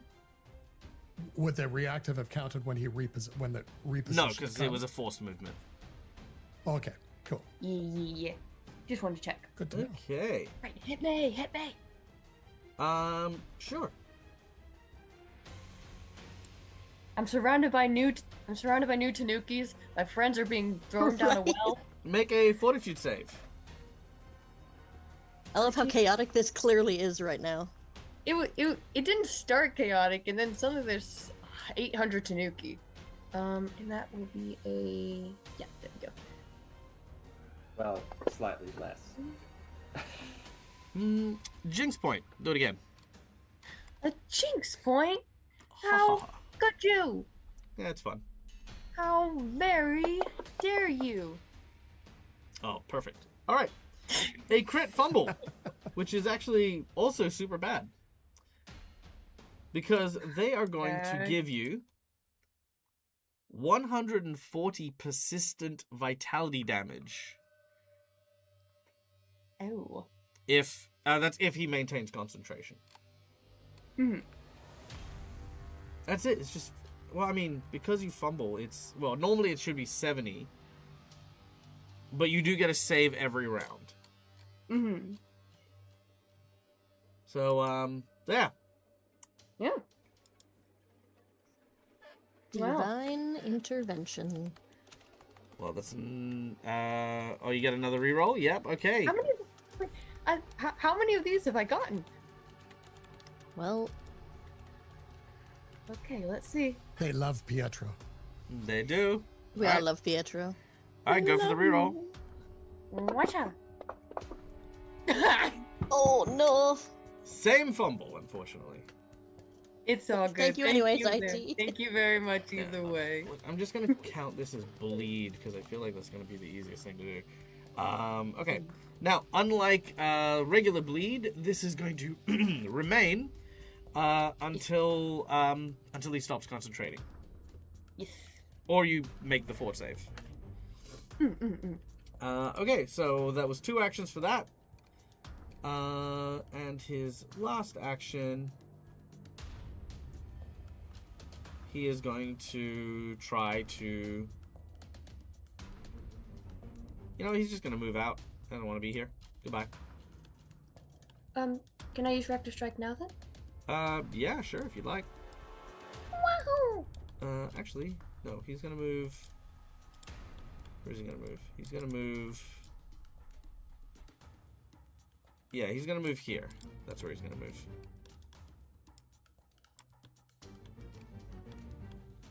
To get out of the Tanuki. That's fair. That's very fair. It's difficult terrain. Yeah, no, I'm calculating That's true. that. I forgot about that. Oh shit. I remember it. And then after that, I'll make the Reactor Strike. Oh, wait, can he fly? Hold on. Oh, well, shit. I mean, you still get the reactive strike, but, you know, I just want to see if he flies, because if he flies, then I It's don't have just to a worry great about different question to terrain. suddenly be like, oh, he flies as well. Glorious. I see Bartholomew. He is beautiful. He does have a 60-foot fly speed. Sweet. So, yeah. He's just gonna fly over the Tanuki and just sort of... Okay. Alright. And it's just like a regular strike. Sorry, I've never had reactive strike. Yeah, it's before. just a regular strike. Thunder. Gotcha. And doesn't have attack. Doesn't have attack penalty. Is that right? It's just regular. Attack?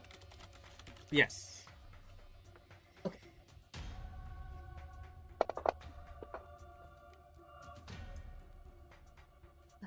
Looks like no dice on that.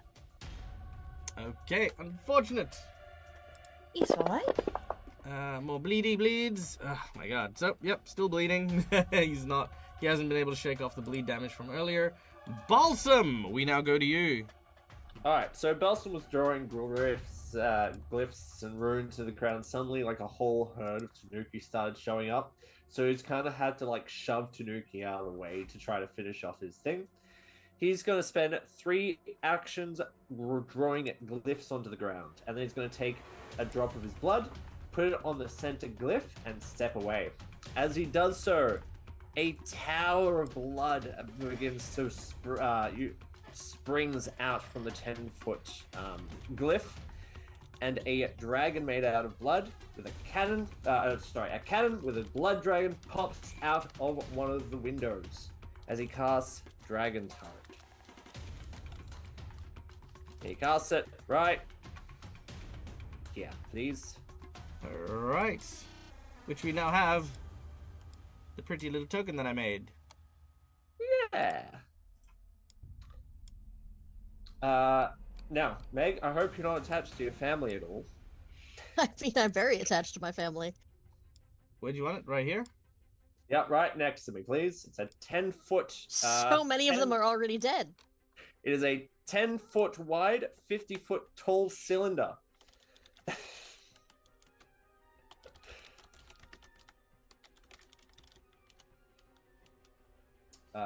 So a turret, like a tower, springs out from the ground, dragon cannon on it, and as it's summoned, and then once per turn, every time I sustain it, it unleashes a 60-foot cone of blood fire at a target, at something. So, 60-foot cone. Would I be able to take, well, Surveyor's still invisible, isn't she? Yes, she is. Look for where the Tanuki are not. Can he get to the large, fiendish daemon thing in 60 feet in a cone? Yes. Wonderful! You will also hit Naish.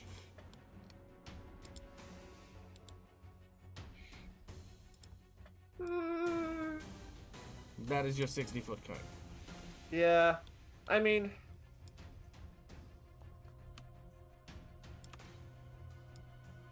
Would it be able to miss if it's like 50 feet high? Oh no, you can do it that way. Yeah. Yeah, we'll do it that way.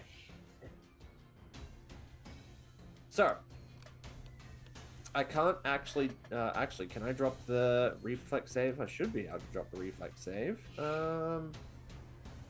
Yeah, let's drop the reflex save on this guy. Nope, it did not do the reflex save. I don't think it has a reflex drop on it. Can you roll me a reflex check? DC should be a 43, please. It's basic reflex.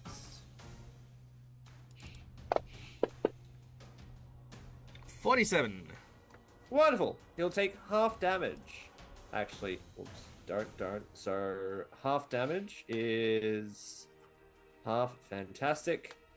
He will take half damage of fiery blood. So he'll take 33 points of fire damage.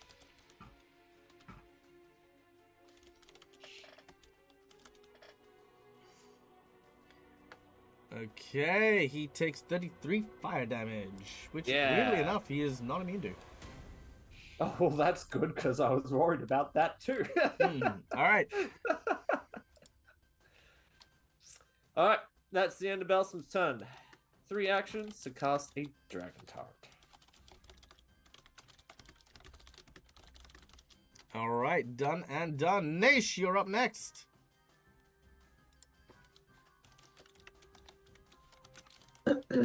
Okay, so we can't see Nikesh or the lady, really. Well, Nikesh is kind of doing that flickering in and out, I guess, as he's attacking. Sorry, who? Nikesh. Who's the catch? What? Steven. Steven. I don't know who Steven is. I'm so confused by the Steven thing, sorry. So he went by Steven on the mission where we got set up, because he always uses a fake name when he works. Steven was the name he used on that mission. And they didn't know he was Nikesh until they got back. Oh yeah, Laura doesn't know about all that. No. Yeah. Yeah, so basically anything you know about Nikesh, forget about it. You don't know who this person is. All right. Yeah, basically, he's kind of cursed to continually be forgotten. You don't know who he is. You don't have any pre-existing relationship with him. He is just some random NPC who shows up in the middle of the fight. Gotcha. And On your side, though. He's helping you. And as far as I'm concerned, he's stabbing thin air or engaging nothing. Yeah. Anyway, so Nature's gonna go after the big. This cone isn't a persistent like fire thing, is it? It was just a one-off. Yeah. Okay, this isn't like a cone of fire there now. Excellent. In which case, Nature's just gonna run at this guy whilst pulling out his saber and attempt to smite his ass. Okay. Just So remove basically this. the attack. Remove that. Now, the foresight is a reaction to somebody else. How can I use it? So I shall boop. Oh, Go swish. I missed. No, but it was only one move. I can attack again.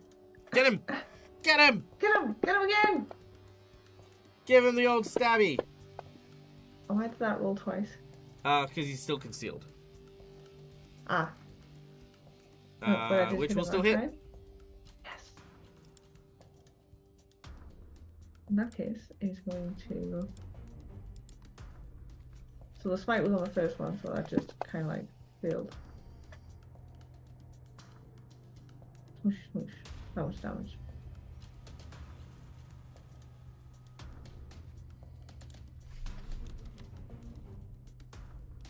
That's it. All right. Nothing dramatic. Just run in. Nothing dramatic. stabby Just stab. just another stabby stab. All right, Pietro.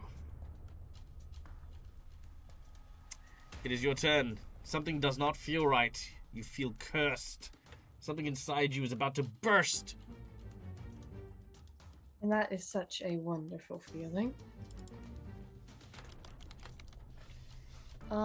Before I do my turn, just because I wasn't here for last session, can you remind me where it was we came through? Just so I can see what of our environment we can use. That is where you came Okay. through. And then what is the orb of terribleness over to the right? It's just a big collection of blood. Okay. No one's been told what it does exactly. Okay, just wanted to make sure before I did anything. Thank you so much. Well, right. Rudely, everybody has gotten out of my range, which is not very nice. I've seen this strange individual suddenly appear. Heard Savia say something to him, so he still cannot see Savia, but knows the general area, so he's going to try to take a strike against her. Is that still possible when they're hidden? Yeah, sure. Okay.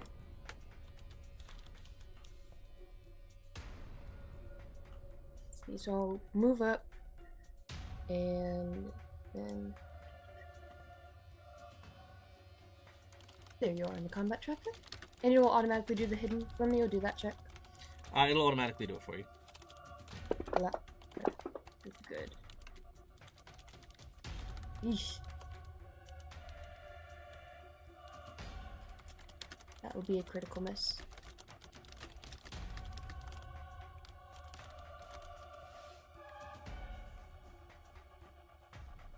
Okay. Do you want to use? You don't have a hero point? You don't have a hero point. All right. Unfortunate. All right. Roll me a percentage. Shall do.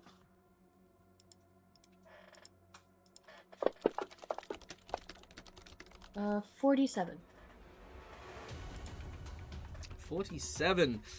Okay, that is going to trigger one. We have for our melee attack 47. Divine intervention. Oh, Guys! I thought there was a cooldown on this! Go on. I mean, divine intervention is a Get your lesser reroll. used one. Yeah. Divine healing is the one that's once per game. Oh, okay. Well, thank you all very much. You're very, very sweet. Guess it's out of critical miss, which is really good. I have to go. It's a regular miss instead of a critical miss, because a critical miss would have been you feel overwhelmed. Make a successful roll now, or you miss the entire of your next turn. Bro, that's I brutal. feel overwhelmed. Take a Yeah, quick there's so many break, have a cup Tanuki of words. tea. Like, All right, that is brutal. 140 points of damage. And may I use my nat 20 for the check? It won't matter. Like I said, oh right, for your fortitude save. Yes, you can. Do you want to roll it first to see if you get a 20? It rolled it for me, didn't it? Oh right, you did. Yeah, do we? So 12. Yeah, that's not gonna do it. Okay, cool. Yeah. All right, you are no longer persistently bleeding 140 hit points. Boy, am I glad for that. All right, Nakesh, you're up next. So basically, the visual on this is the execution mark creates like this glowing crucifix on you that is like. Wait, just sorry, brilliant. who's Nikesh? Huh? Who's Nikesh? Steven. Steven. Oh yeah, that's right, Steven. Yeah, so this glowing golden crucifix explodes out of Pietro for the 140 damage. And it's not religious, it's just like a cross section for his body, like an autopsy. Yeah. Alright. Steven. I mean, Yes. I feel like it's pretty self-explanatory what's gonna happen. Now, Yes, I did have a question about that. yes, by all means. Because if I read correctly about the Dominate spell... Oh, okay, I'm sorry. What... Because what I was tracking is that I'm required to obey with my first action. Is that accurate? I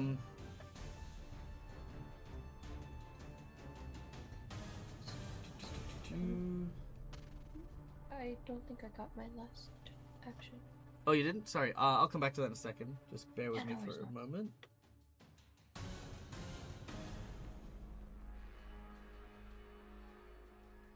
I would just have to check on something real quick.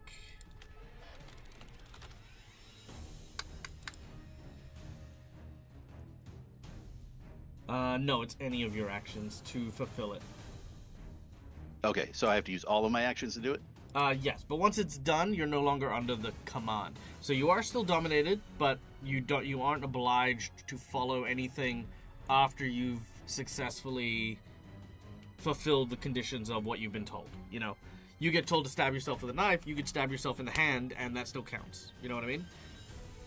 You are able to work within the parameters. The same Okay. way, think Genie wishes, that kind of thing. Because I was wondering if I went over there and I jumped off, would that fulfill it? Or do I have to go all the way down? It said jump down, so I wouldn't say that jumping off the platform would constitute jumping up and then landing back on the platform, for example. So your specific orders were to jump off the platform.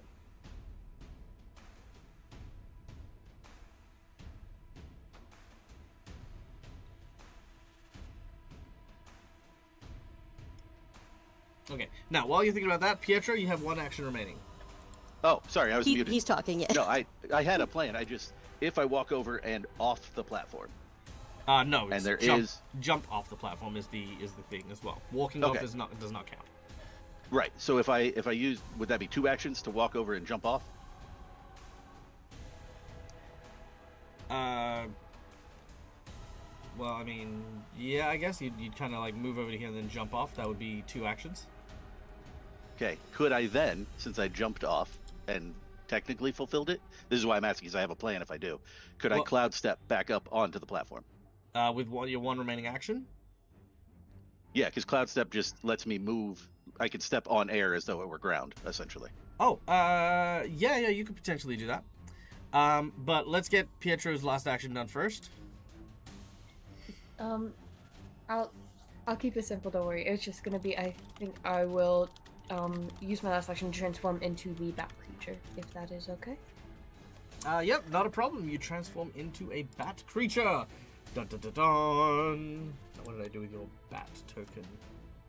I imagine it looks a bit more, slightly more visceral in a realm that's full of blood, as it is a blood motivated transformation, a bit like Elizabeth Bathory style.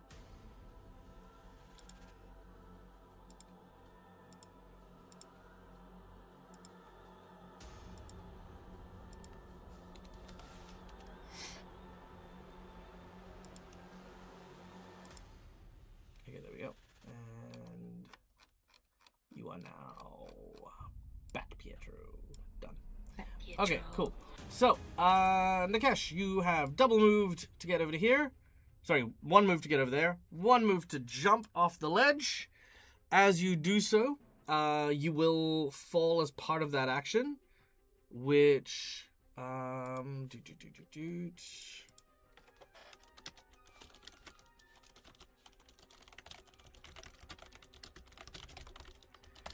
Let's see if we can figure that out.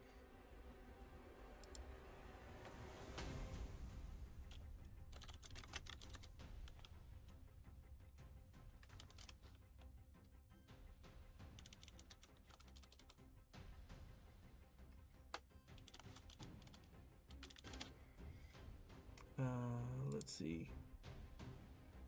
Yeah, the first round of falling is about 500 feet, and each subsequent round is about 1,500. So, let's see. As you leap off, I'm not going to say you've fallen the 500 feet immediately. Like, it's not just a click instant, because it's kind of like at the end of whatever round or turn that happens to be in. I would say that you would begin your descent. And if you're going 500 foot, you know what? Roll me a percentage. We'll say that we'll cut a chunk off it. We'll favor you on the roll. So yeah. 8.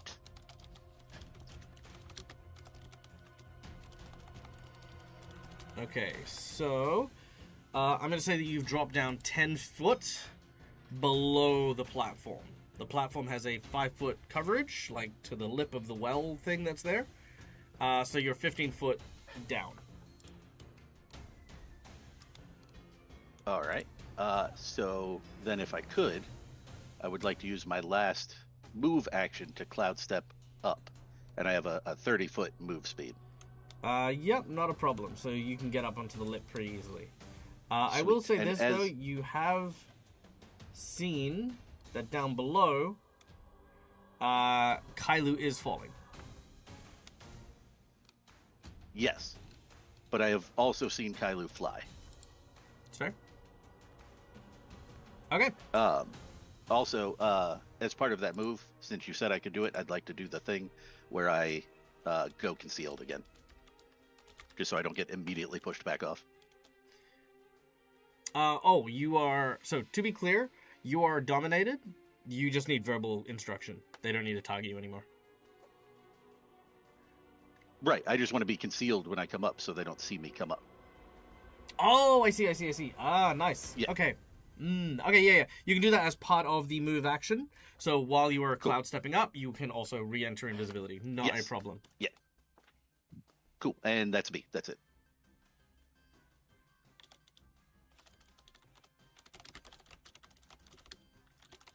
All right.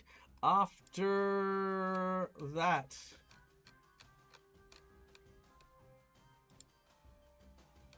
is Savia. Savia does not notice you come up. Actually, you need to...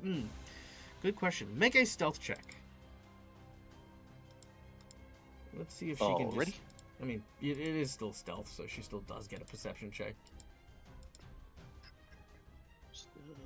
There you Ooh, are. she gets a 39, because she gets bonus.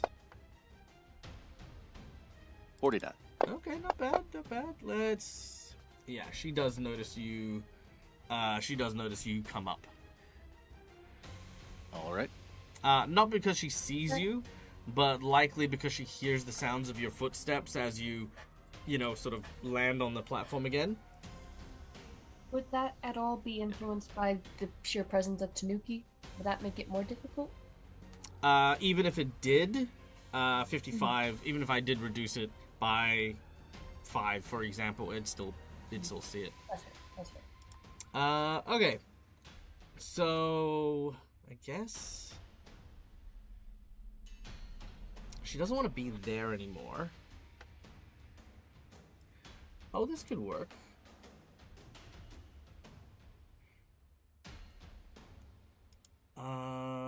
Okay. Laura.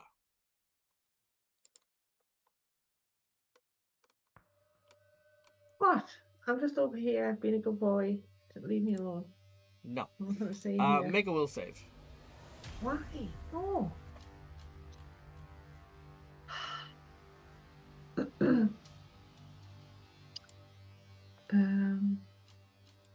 Is it what? Okay. Come on. 49? Jinx point. Roll again. That's my last jinx point. I'll be still at that nat 20. Oh, well, actually, no, because I get to, because of my fortune ability, as a reaction, they have to, hang on, what does it say again? If I have to roll, the target of foresight defends against a hostile creature or the danger effect. If the hostile creature or danger forces the target to roll a dice, example, saving throw, for example, the target rolls twice and uses the higher result, and this spell gains the fortune trait. But if the hostile creature or danger is rolling against the target, then the hostile creature or danger rolls twice and uses the lower result, and the spell gains the misfortune trait. So that was a spell I cast earlier, on Nish. The foresight spell. So how does that work? So effectively I get to roll twice and take the higher result. Okay, so roll one more time. Okay. Back to Will. No, was it Will? Yes, it was Will. Okay, so 49 was the higher result. Okay, so I'm gonna make you re-roll the 49. Okay.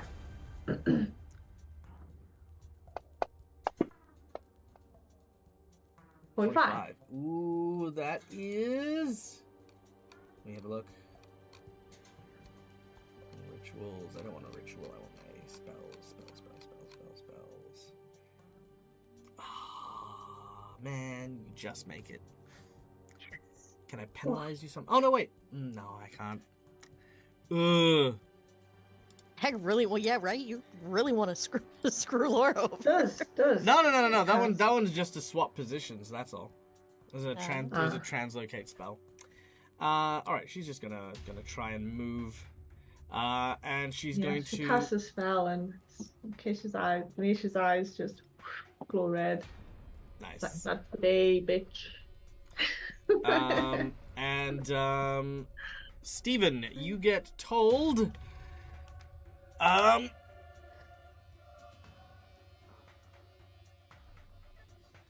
see. What do I want you to do? I'm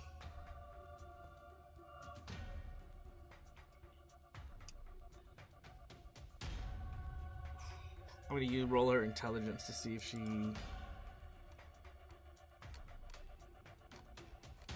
she figures this out. Do I?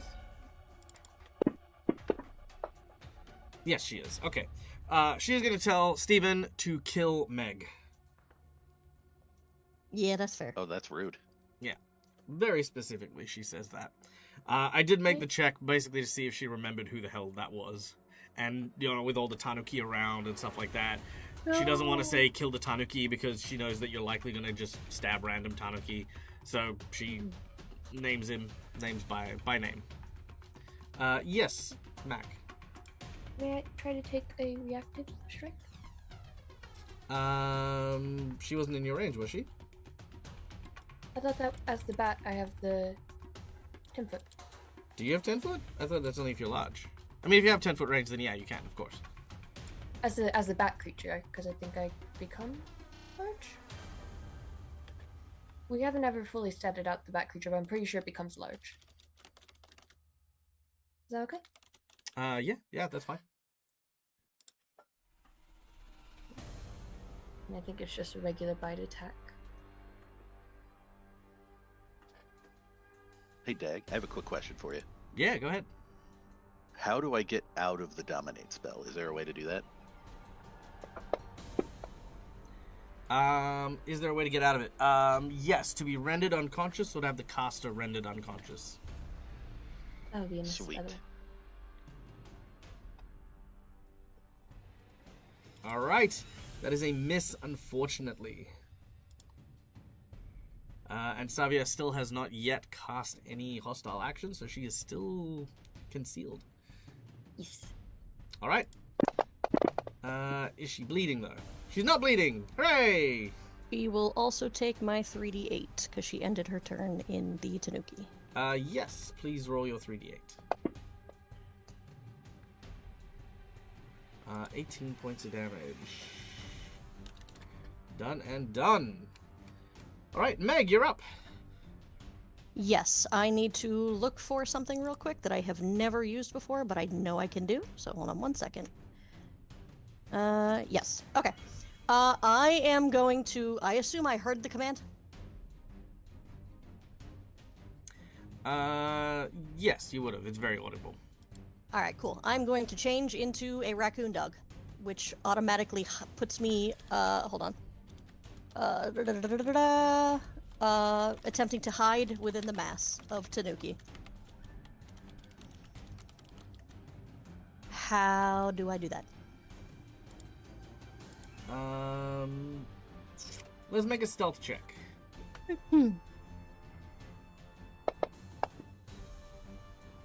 Alright, 41 is your stealth as you duck into the massive crowd and try to hide. Alright, and how many actions with... I know changing took one. Does hiding take one as well? Yep. Okay. And then I'm going to use Perfect Readiness, which allows me to use an extra action to interact to reload my weapon. Mm-hmm. And then I am going to... I should probably shoot at Savia, but I can't really see her, so I'm going to shoot at the thing that ran away and got out.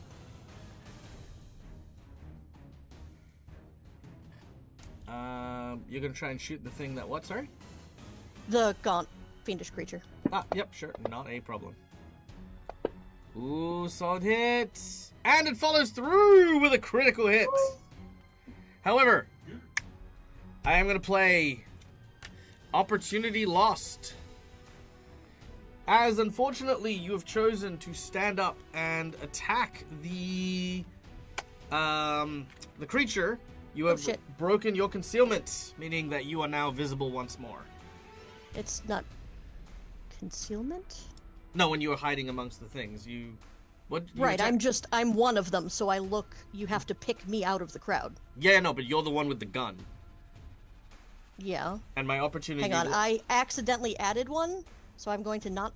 I'm going to drop it, but it shouldn't go on anyone, right? I accidentally right-click, so now it has 5 when it should only have 4, so hold on. Wait, 5 what? What are we talking about? Dice. I accidentally right-clicked to add a die that wasn't supposed to be there when you were okay, hold yep. on. Yeah, so I was that's like, no oh problem. shit. Yeah, that's okay. You also get And then I 4d8 precision damage. Yeah.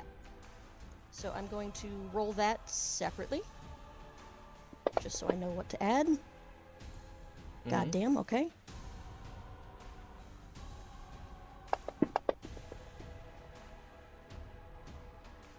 Okay, 66 piercing damage. Very nice. And roll me a percentage. Is that plus the 24? That is plus the 24. Yes, yeah. Okay. 23. 23. That's gonna unfortunately just be a regular crit. I mean, still fine, still a regular crit, but that is a good shot. Can I call him a coward? If you want, dick. All right, cool. Yeah, pretty much. Cool. All right. Steven, you can now see the Tanuki, the Tanuki hound that is now holding a gun. Just ducks down, stands up, bang! Fuck you! And yep, that's them. Kalu. So, So he's fallen 100 feet in one round. Not even Like a in round yet. less You than a haven't round? had your round. You'll fall 500 feet in a second. Because you were So dropped. You were dropped that- during his round. So at the end of his turn, you fell 100 foot. That's a long way to fall. That's strong gravity in this place. That's actually 400 foot less than what the book says. Really? Mm. That's still a long way to fall in 6 5 seconds. seconds or 4 seconds. 6. Yeah, 6 seconds. I mean, Yeah, 6 seconds. well, let's find out. That's assuming Earth normal 100 gravity. foot No worries. in 6 second speed. You'll be traveling 16.6 foot per second.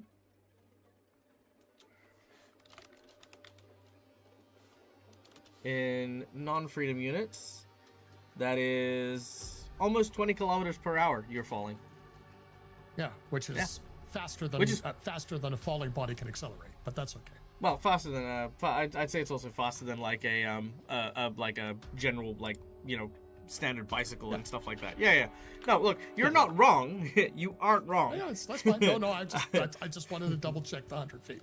Yeah, So, no, I had to double check the 500 foot first, and I was like, how far do you fall when in Pathfinder? In Pathfinder Second Edition, you take damage, blah blah. The first round of falling is 500 foot, and each subsequent round is 1,500 feet. Strong gravities. Yeah, That's fine. I mean, it explains why your strength is so high and your hit points are so high. You know. That's true. Fair enough. So he is going to activate his cloak of flying, and so he stops falling. Mm-hmm. Yep. Good. Uh, As that happens, please make me a will save, as we are going to activate our second plot twist, Nightmare. will save.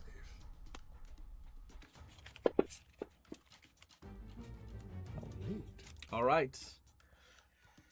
Kailu, as you are surrounded by this maelstrom of blood, you look around and it's literally like you're just literally in a whirlpool. The blood begins to poise and churn, and all of a sudden the images of all of your victims start to appear in the maelstrom, howling and screaming for vengeance. Your long and sordid career, with every shot, every blow having taken a life, all of them now scream at you from within this maelstrom. They attempt to drag you down, and you find yourself lost and dazed. Kailu, you are fascinated with the blood surrounding you. You feel a draw, a pull here.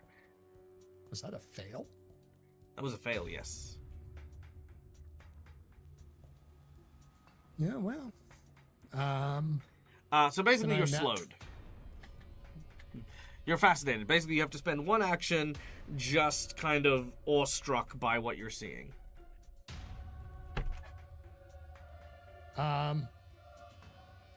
Okay, so that's spending that. So burning the action on that one. Remember, we're talking. Remember our discussions. Yep, we talk about that's fine. embracing Yep. the role No, play, that's good. being No, in the that's moment. no. I'm trying to. No, sorry. When I say burn, I mean I'm counting like it's in my head. So I'm. I know we're that's going my logic. second We're action. moving away from logic. That's Don't count it out. that's fine. Role So play he the is- scene. He is. Take the moment. He is. Both falling and even though he's stopped, it's like it is not happy and there, and it's like, so he's gonna do the only thing that he can think of to fight this. Yeah, no, I'm gonna pause. I'm gonna pause it there, Steve. What? Okay. What? No. You're Well, doing okay, but you and this is a good PSA as well. Yeah. PSA moment, right? You are skipping over the important bit to get over and move past it as a point. Even Okay. though we are in combat, understand at any point in time the scene can move and shift in terms of its timing. You're not you regardless of Yeah. whatever you say and do, you're going to Okay. be losing an action from the effect. We know what the effect is. Now it's the reaction to what Kylo is feeling, his emotions. What does he sense? How do the creatures around him, how does he interpret it, and what does he react to that space? To a couple of times now, the words that you've chosen, and we can go back and clip on it, were things like moving past or getting beyond or now I'm going to fight against this. These are things to try and solve a problem, but I'm going to change your mindset here. Your moment here isn't a problem that needs to be solved. It's an experience that needs to be had by your character before you take your next action. Yeah? Doesn't have to be a long thing, doesn't have to be a complicated thing, but acknowledge the space you're in. Take hold of it, breathe it in for a moment. You're in no rush. No one's going to push you, no one's going to force you to take your action as quick as you can. The rest of the players here are going to be equally entertained seeing your reaction as they are waiting for you to get your turn over with. Okay? So, cool. There you go. That's my PSA for today. There you go. All right. Yeah. So would you like me to set it up again? No, it's seeing all of these things reaching and grabbing, and it's he's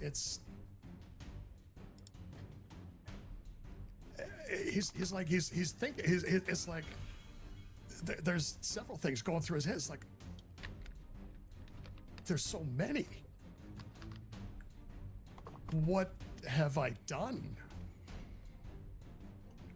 And it's like, an elven life is a long life to,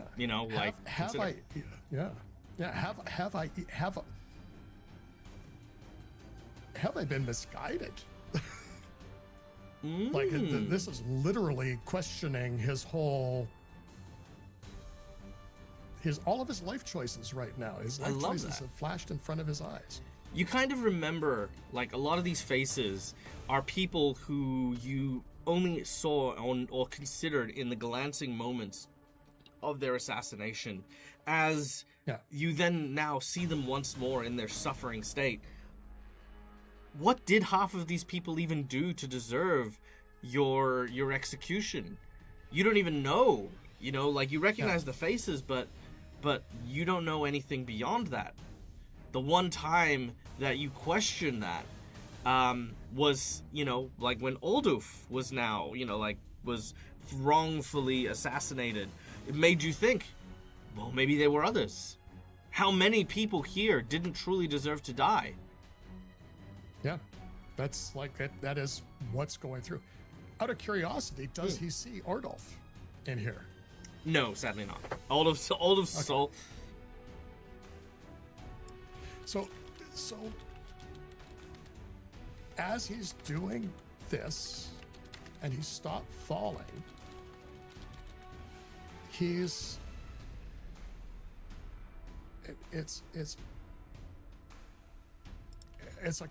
like what have I done? And he's actually going to reach into his pouch and he's going to pull out Temperbrand. And he's going to essentially ask Temperbrand, the object, can you help me? What have I done?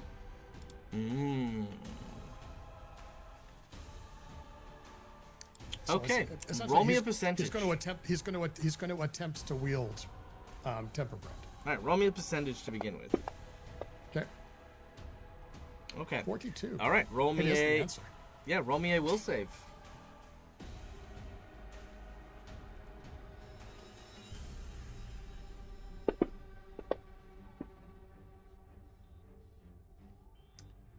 All right. That's not good. Your eyes begin to erupt in flame. Would you like to use a hero point or a nat 20? By the way, I will point out there is a somewhat ending here for Kylo. And I will give that a point. There is a somewhat ending here for Kylo, but it doesn't necessarily have to be a bad ending, if that makes sense. It is up to you whether or not you wish to go for the reroll or go for the ending. I will go for the ending. Okay. As your eyes light up, glowing brightly, the sword erupting in your hands, the feeling of temper brand taking over your body. You watch as your skin begins to peel back, revealing kind of this ashen, charcoaly fire that seems to grow within you. Akachek turns his gaze upwards towards you. As Kailu, no, as Temperbrand looks towards him.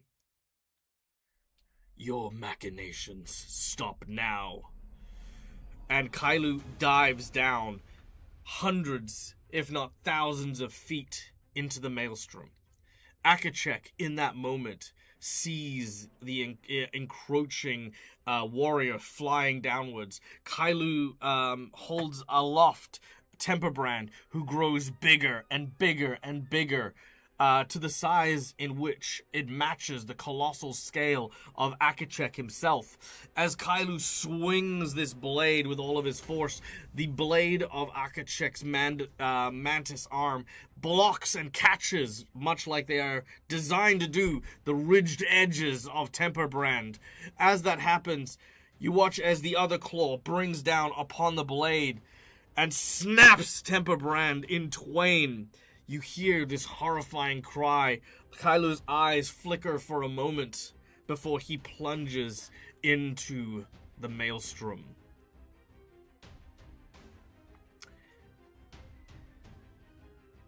Meanwhile, the large gaunt fiend attacks Neve. Or Naish, sorry. With jaws and claws missing like crazy. Oh my word. My word! No! Can I have one hit, please? Can I? Hey! Hey, okay, one hit. Alright. Naish, as the creature lashes out towards you, it does manage to land one significant blow. Is that a critical hit? It was a critical hit. Can I interject? You may. What would you like to interject with? So as a critical hit looms towards Naish, his eyes flash as his feet kicks in, and his spell goes off, which is Avatar. So as the blade flashes towards Naish, a mist coagulates around him, and as the blade lands and the mist forms into a solid object, Naish is a huge giant mantis, and the attack will become a normal attack as well, as Naish becomes the avatar of a Chakek. Ooh, I like it. Alright, your body begins to... I'm glad I took that feat. It was just a one-off chance that it might happen, but it did, yes. Alright, how big is the mantis? Huge. Alright. Just pretend it's red, okay, everyone? Yeah, we'll just pretend it's red. Alright. As Naish now transforms into a huge praying mantis with glowing red blades. Yeah, this is... You know what? Let's finish this. Naish, why don't you take a quick attack here? And we'll go to Balsam in a moment.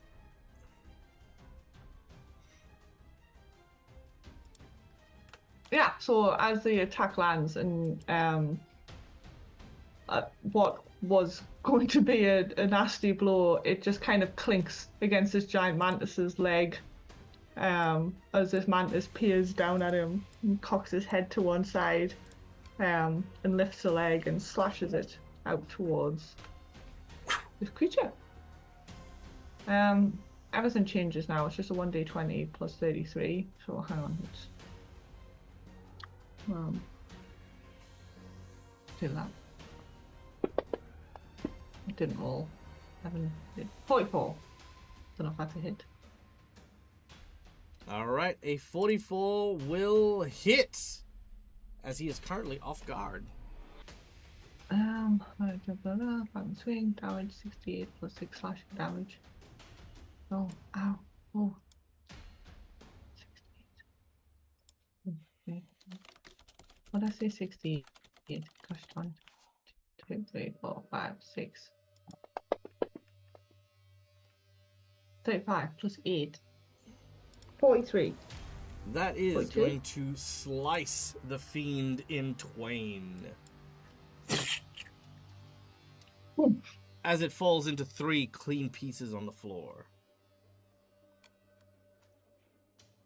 The man just cocks its head and clacks its mandibles. Shuffles around. Okay. With that, we'll go to Balsam. Balsam looks around. He sees at least the demon taken care of by what he believes is a giant praying mantis that's just shown up. Surveyor is still nowhere to be seen. There's some random new person on the edge of the thing who we can't recognize. Kylo's being thrown into the pit and hasn't come up. It doesn't look good in Balsam's eyes. He's going to do a thing. Now, he's going to cast Friend Fetch. In this case, am I able to use a hero point to try to grab more than one person? Sure. Wonderful.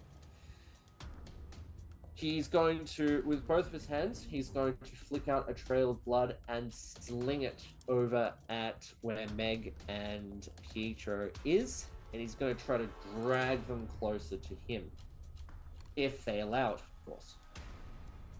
Do you guys allow it? This isn't weird at all. Let's do it.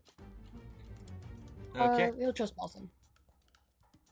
Okay. You guys will get pulled over in that direction. I don't know what's happening, but this the Dragon Tower will cover our escape as the Dragon Tower bursts out like a bunch of fiery rain of death and 60 foot. Since he doesn't know where the woman is, he's just gonna burst in that general direction. He knows Nikesh is pretty good with deck, so he knows. Actually, that, you don't know anything about Nikesh. Oh, right, I don't know anything about Nikesh. Well, The we don't random know if we person, can I don't see know him who he because is. he's And Nikesh is also invisible. concealed. Yeah, you can make a perception check to try and see him. No, But it's also, fine. he might be an enemy. He probably would be, and I don't know, probably not. I've I mean, seen- who knows? and you know what? Nash has been on Balsam's back. It's fine. Cool. You're gonna just hit everyone. All right. Reflex saves from everyone. DC should be 43.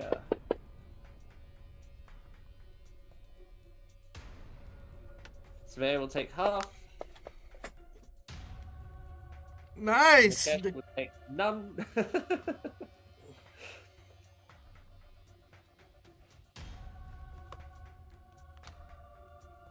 And Nash.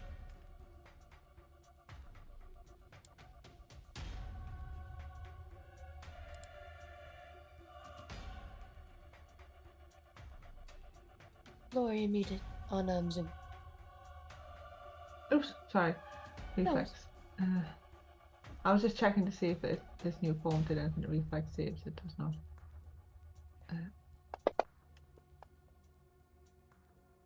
46? Wonderful. You'll take half as well. Oh. All right. Whoops, I shouldn't roll to that. Let me redo that. Sorry.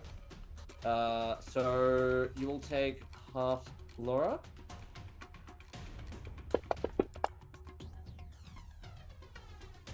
Surveyor passed through, didn't she? Surveyor That's did 30. pass. I'll lose my hit points. So Surveyor would take half as well. Ooh, I don't have any hit points. 33. All right. She is not Nikesh looking just doesn't great. take anything. Okay. Pietro. Okay. given the fact that he is in his vampiric bat form, I imagine he has a bit better hearing than he's used to. So I imagine, even if it's very, very far below us, he would have heard Temperbrand. He wouldn't have been able to hear Kailu, but he heard Temperbrand. Mm-hmm. And I think he can imagine why Kailu has not come back up. He doesn't know exactly what, but you can imagine that he is not going to be coming back up.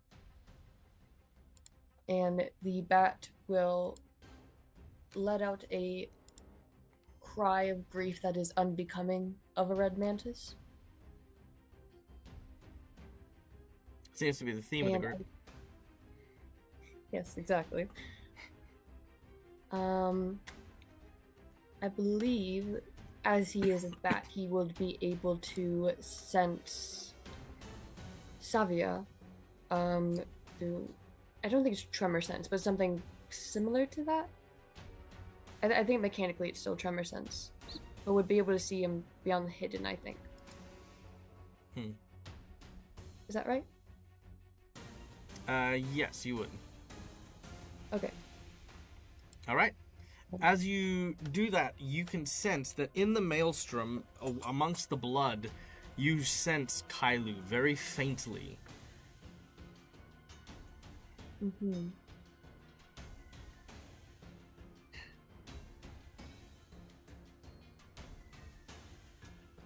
Above all else, I think Pietro cares more about his people than the mission he's realizing. He'll look to Balsam, and he will dive down as the bat. See, I'll point out to Nikesh, see, this is what happens when you follow Blood Mistress Jacqueline. Look at all these, like, you know, loyal Akachek worshippers. Just saying, you know, you should have sided with her the whole time. She's getting He shit still done. has a chance, man. Listen, he's under dominate spell. He can just say, you know what? Actually, I think you got the right idea, so. Yeah, it's like you don't need to dominate me anymore. I'm in. Dude, I see the vision. I see the vision. All right, Pietro, you jump over the edge and dive down to try and grab Kailu.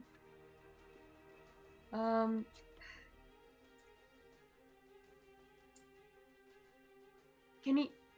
Is it okay if first he looks to see if he'll still dive down eventually? But it's okay if he looks to see if he can see him first. You can't see him. You're using your you use the echolocation to locate him. Okay.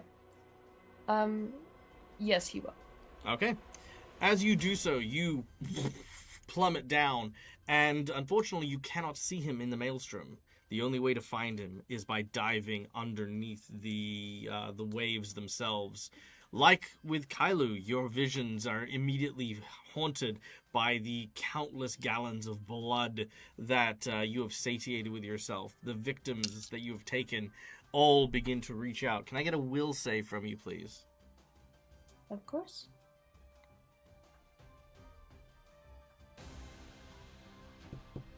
I think... Does, Armor Resilience go for will saves as well, or just Fortitude and Reflex? I don't know.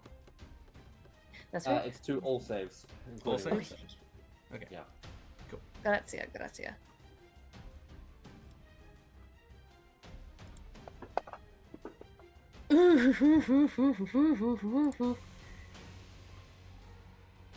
We do have the inspiration sitting in chat because Kailu didn't. Yeah, that's true. Do take you it. want to use your inspiration from Odd Bandicoot? Yeah, that sounds like a good idea. Okay.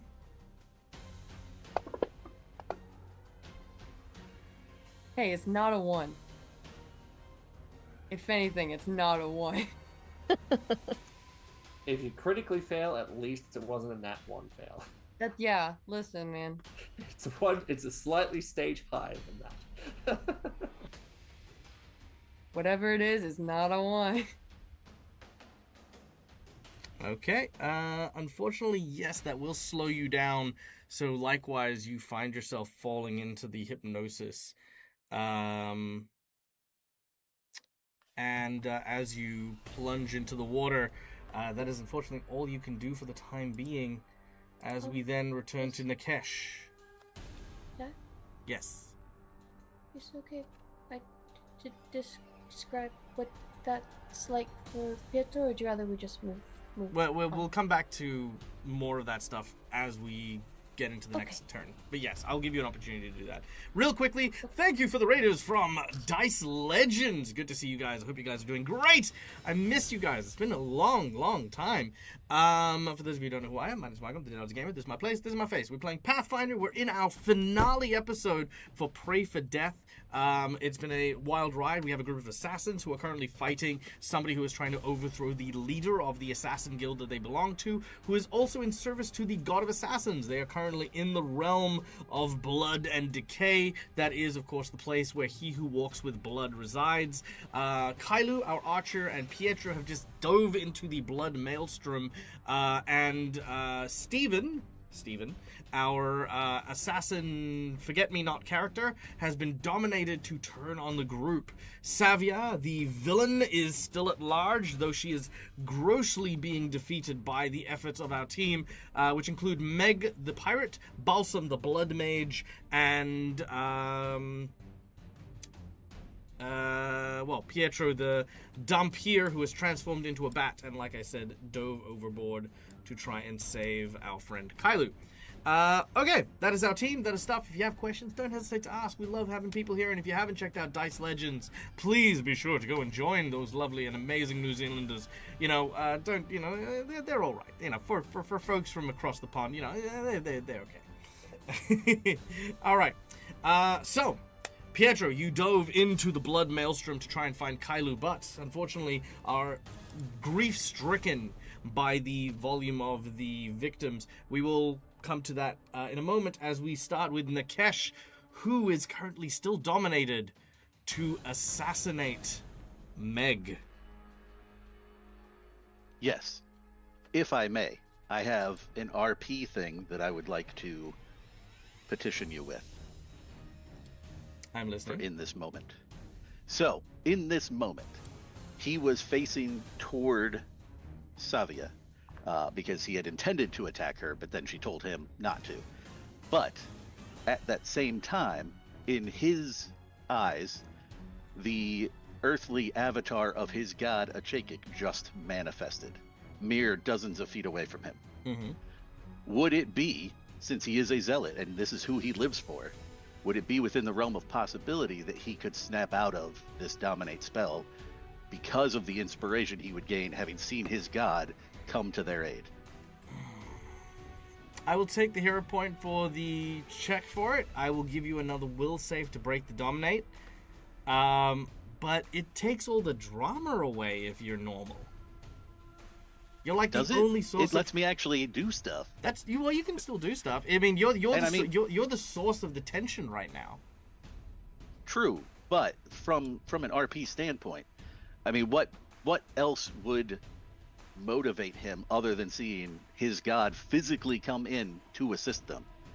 That tells him right there that he's on the right side of things and she needs to die. Yeah, but he's not going to assist you. I'm not going to lie. Kind of, this is the end, so there's no real spoiler for it, but Savia's actually right. She is actually working for Akachek. Oh, yeah, no, I'm talking about Naish, because Naish appeared. Right. So you're interpreting Naish as thinks his god literally I'm with you. I thought you meant in and assisted. I thought you meant literal Akachek from down. No. Yeah, right. Erupting Okay. into the I'm with you. All right. Yeah, so in his eyes, Jake I literally just came in to help them. Yeah, sure. I see that. Okay, I'll still take the hero point. You will get the will save. The DC is 45 on you for this one. Alrighty. Okay. Will save. I like it. That angle appeases me. Because I'm like, no, Akachek's not going to help you. Crap. Unfortunate. Okay, you do have that moment. Where you feel the swell of that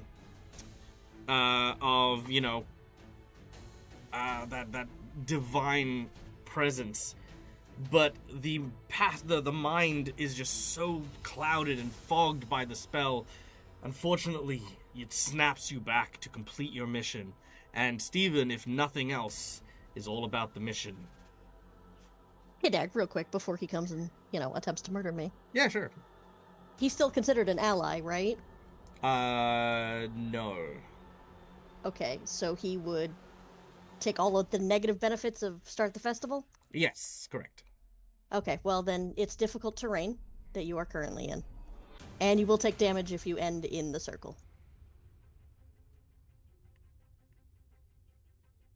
Sweet, which I will because that's where you are. Yeah. Do I take damage right away or just at the end? It's if you end your turn still in the circle. Okay, cool. How does difficult terrain work if I'm going to cloud step over this hole? Nothing. It shouldn't. Yeah. Okay, it doesn't cool. affect it. So how much distance is that then from the hole to Meg? 25 foot. 25 foot. Okay, so that would take me, because I'm cut in half, so that would take me a double move to get to her. No, because you're cloud stepping, you ignore the difficult terrain. Right, until I'm over the hole, and then I have whatever that is of difficult terrain, right? No. As in, No, like, as in you fly like you over can the you can just tanuki. cloud step over the Yeah. Oh, tanuki. over the Tanuki. Gotcha. Okay. All right, so I'm there, Great, and fair then enough. yeah, I guess I'm gonna just slash at her because that's what I do. Okay. And I do not know he's there, correct? Or do I make a perception check to see if I do first? No, I believe Steven re-stealthed. You can make a perception check. Yeah, But that's- no, actually, don't he worry. did, don't- he did. Actually, here's the thing. Don't bother because he'd still be concealed against you. He'd still get the same sneak attack bonuses and off guard and all that jazz. Oh, that's true because I do have the thing where nobody can stop me from sneak attacking, essentially, even if you watch me coming. Exactly. Yeah. Oh, whoa. Yeah. Yeah, it's pretty sweet. Yeah. I'm glad to not be Alright, on so the end of off that. guard, Yeah.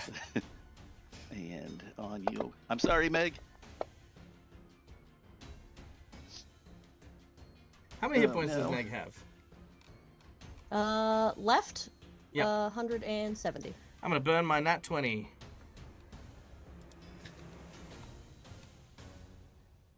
To make that a critical hit? Is To that what we're make doing? that a critical hit. Okay, so I'm clicking the crit and the off guard then? Yes, please. Oh, Lord. I'm sorry, Meg. Well, it's my fault, really, but you know. So many dice. 132. That's a spicy Wow. meatball. And can I get I'm a? so I sorry. was saying then you go again, yeah. I'd say I have Oh, one more. God Yeah, gracious. And can I get a percentage roll, please? sure.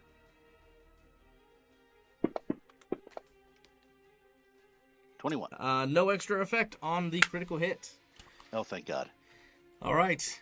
As Steven hits that first one, Steven, I need you to make me another will save, please. All right, I can do that. Target number is 45 yet again. Will. Come on, roll high. Oh, come on. What? No. What? Okay, sorry. What are the criteria for him being able to make that again? What do you mean? To make that check again. I'm just curious. Because he didn't finish his task. His turn? No, he hasn't. The catch is that Steven has, for the most part, spent a lot of this adventure killing the wrong person, right? Because that has been the case for so long, you are not a target, not an official target, not a whatever you call it, I'm not a righteous target. Right, you're not a righteous target. And Steven is a righteous person going for a righteous Gotcha. thing. So landing this hit is now triggering that sense of his religious Okay, zealotry cool. and righteousness. So that's what's triggering it. Okay, you do, however, have both an inspiration and divine intervention. So here's how we're going to do. First of all, let's use the inspiration. So, roll again. Alrighty. Will save, right? That's what Correct. you said? All right. Will. Oh, come on. All right, now... You really just want to... Now we have a listen to divine her. intervention, which means you roll at advantage because you had the inspiration. All right.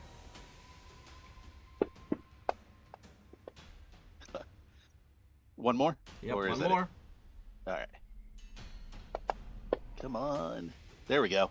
That gets it. Okay. As you were about to land your final blow, you stop for a moment and recognize everything. Recognize Meg. You recognize the cause and your calling as an assassin. Savia loses their control over you. They command you again to kill Meg, to kill the others, to kill them all. Meg, who is definitely spitting out blood at this point, because she fucked up. Now, we're going to go into a final scene. Steven, I'm giving this scene to you for multiple reasons. Mostly because you were a very good sport with the dominate thing. Steven, That's you me. begin to make your way towards Savia. She is still in invisibility. She's still trying to keep herself concealed. She's trying to command you to stop. She's commanding you to go back. She tells you that Akachek commands it. Your loyalty, I've seen it firsthand. Don't throw everything you have away. As you approach her, what would you say in response? Oh man, there's so much to say. Actually, maybe not so much to say. Just one thing. In his mind, you forced me to commit anathema against my god. The thing that means more to me than anything in this world ever would. That is unforgivable. All right. And you may make your last attack against Savia.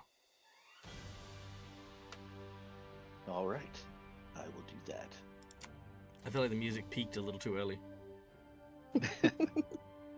I mean, after all this and there's a miss, I'll cry a little. Yeah. Right? Could I also do it as assassinate? Could I use my assassinate on this attack? Sure, I got no problem with that. Sweet. I Oh, can't please offer hit. my nat 20, can I? No. Oh, come on. Oh. All right. I've rolled really well on all my attacks until that one. Yeah, you rolled pretty Oh, wait, no, you didn't. Dag did. I mean, I did hit you. I just critted because of tag. All right. You go for the attack. Savia evades the blow. As that happens, who's next after Balsam? No, I'm lying. It is Meg. What? Yeah, fuck yeah, it is. Well, I was gonna technically, say, that was way too quick. no. Technically, it's Savia. Oh man. Oh, I set up the hero moment, and now I feel bad because it's Savia's turn. Okay, Savia is going to break invisibility. And she looks at you and she says, then so be it. She uses a prayer attack and is likewise going to attempt her assassination on you.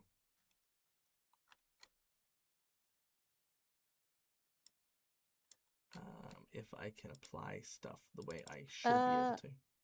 And he's a friend now, correct? Again, no, you have no idea who this is. Okay, so okay. So did I just give him damage? Yes. Sweet. Good. I mean, not nearly as much as he gave me, so Also true. there you go. Take 22 damage.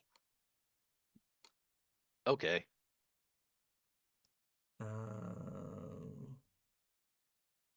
Oh, good. I'm glad that, in the actual Fantasy Grounds, they've put under prayer attack as the red mantis on page 44. Mwah. Chef's kiss. So helpful. Okay.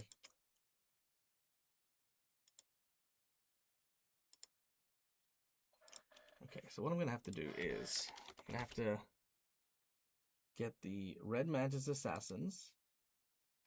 I'm then going to have to gain their prayer attack ability.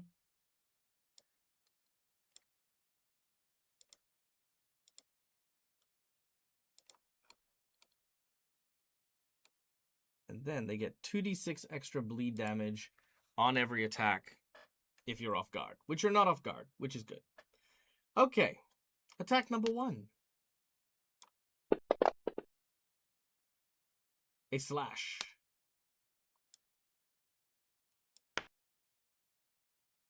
as we hit Nakesh. Attack number 2.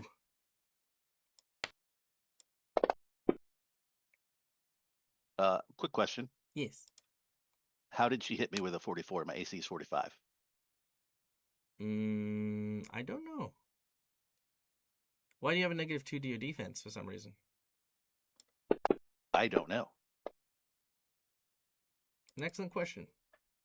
But either way, she'll only hit you once. Already? You manage to It stave hurts. off, but you are now bleeding profusely as she tries to maintain herself. Meg, you are bleeding. You are feeling the pain. You are not doing great. I am fucking pissed. She is going to, again, using perfect readiness, reload. I'm going to use some choice words for Salvia and her mother. And I'm going to try to shoot her just in the fucking face. Sure.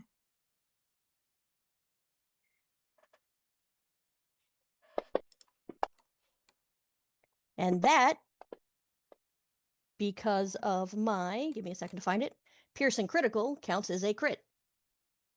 I mean, it was a crit. It counts automatically. It put it in. Sweet, But- because it didn't do that before. I love it. I mean, it was a All right, 19. It was a crit. Yeah. I didn't know that because normally it's just 20, isn't it? Oh, right. 2E is different. Got it. Yep. Cool. you got. Do I Okay, get you the you thing got from the Kylo or critty. no, You because got he's you dead? you got the crittiest crit that ever did crit. Well done. Yay! Kylo is Depends no whether no Kyler's more. really dead or not.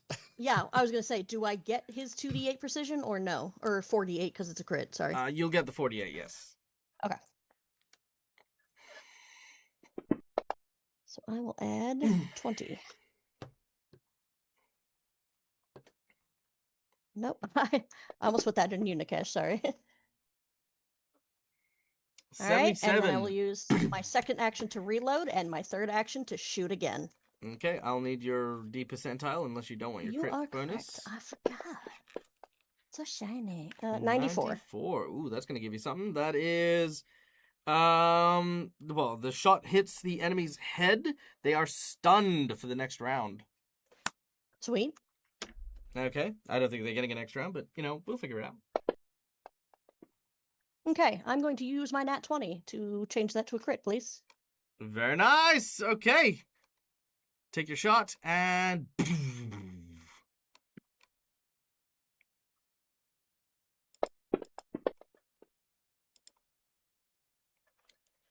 All right, 57 All right. damage. Now is she in the do or die phase? She is. Do you want to take the do or die? Of course I want to take the do or die dag. Come on.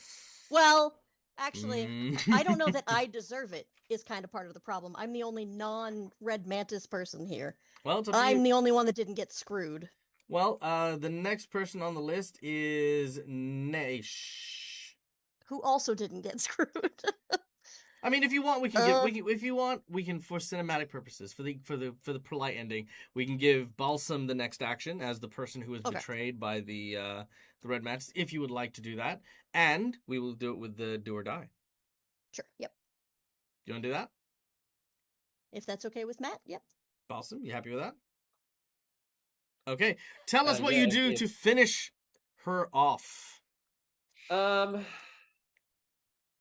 He's going to use a spell called Phantasmagoria.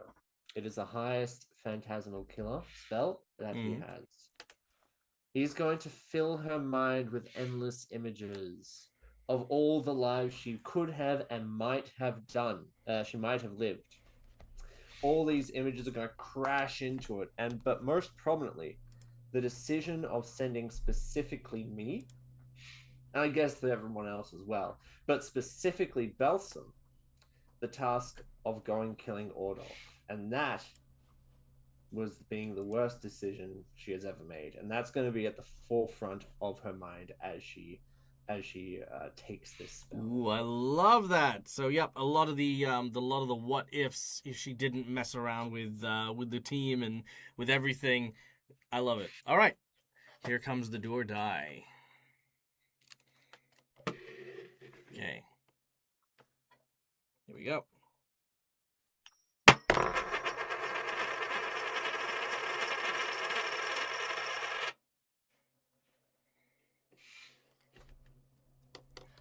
That is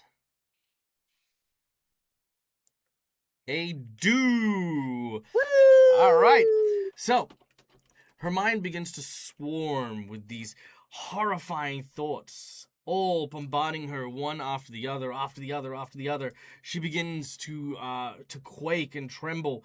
Her mind begins to basically overwhelm with these multitudes of thoughts. Her ears bleed, her eyes bleed, but they don't just fall from her. They are drained into the maelstrom around her. As she dies, she says, "Glory to Akachek. Blood for the blood god." No. As she perishes and her body basically pulls itself apart, you all find yourselves on a crumbling platform. The ground is shaking and starting to give way. Meanwhile, in the waters of the maelstrom, Pietro, what do you experience as you search for Kailu? I think at first, it's an inherently morbid, not peace, but satisfaction. He'd originally joined the Red Mantis because of one of the tenets being infamy, wanting to be a part of something that people would remember, even past his own long life. And I think for a good second, there's that morbid feeling that with all of these voices of the people he's killed, there is that sense of accomplishment to it for him. But before that can completely take over, he remembers the Tempest. When he was finally able to gain control of his bat form, was in a moment of altruism. And that is a genuine part of him that he has for a long time tried to stifle, but is what has driven him even more than the desire to be a part of an infamous story. And that drives him to focus all of his senses on finding Kailu. Okay.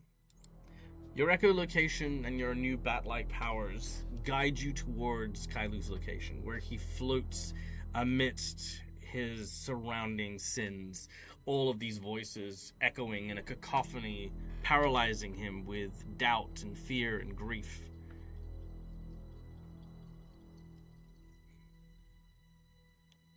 Kailu, as you are amidst and awash these voices, you see a hand reaching out for you. A clawed, bat-like hand.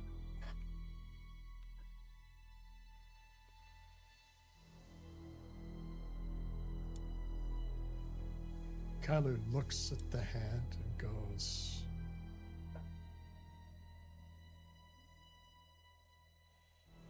"That's different. I don't remember that. I guess something more has come for me, which only seems fair." So he's going to reach for the hand to find out what further penalty he's going to have. All right. Pietro, you feel the grasp of Kailu in your hand. He will try to get as firm of a hold on Kailu as he can and will push his own willpower to try and go back up. You begin to force yourself higher and higher. As this is happening, all of a sudden, large rocks start to splash into the blood. You notice the platform above you is collapsing. Everyone on the platform. There is no portal away. There is no escape. You look around and all you see is this large glowing orb starting to now expand outwards, pouring energy down into the maelstrom, which is now draining the blood even faster than before.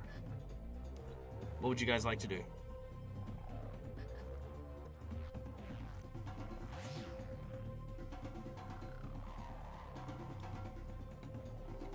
Probably die. No.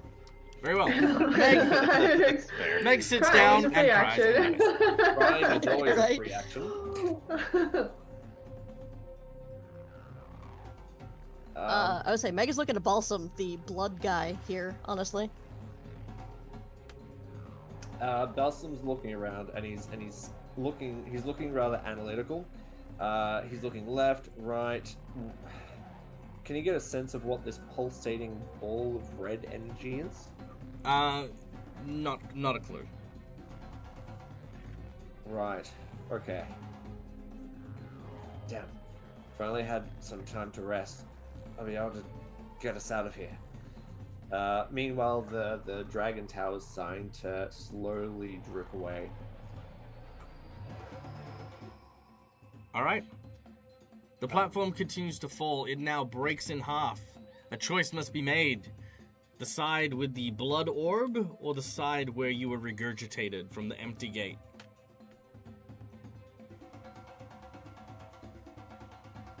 Meg, which side?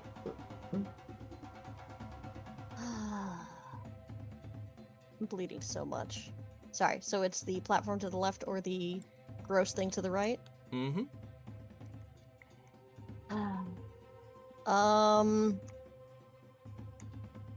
I don't know. Why not? Let's, I guess she would try to backtrack? Because blood orbs don't look good to her. Okay, the gate. Balsam. He knows where this gate goes to, so he will... The gate is inactive. It is just an empty arc. Okay. Well, if that orb's the only way to go, The orb. I guess he will call out to Meg that if that gate's closed, this is the only way we can get out. We might be able to get out.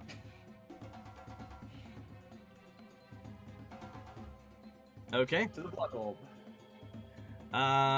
Naish, what about you?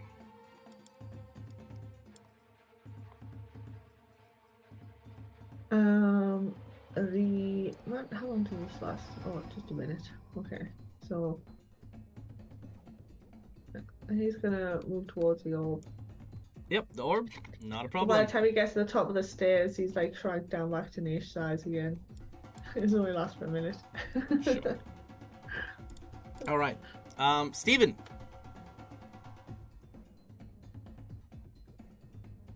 That's me.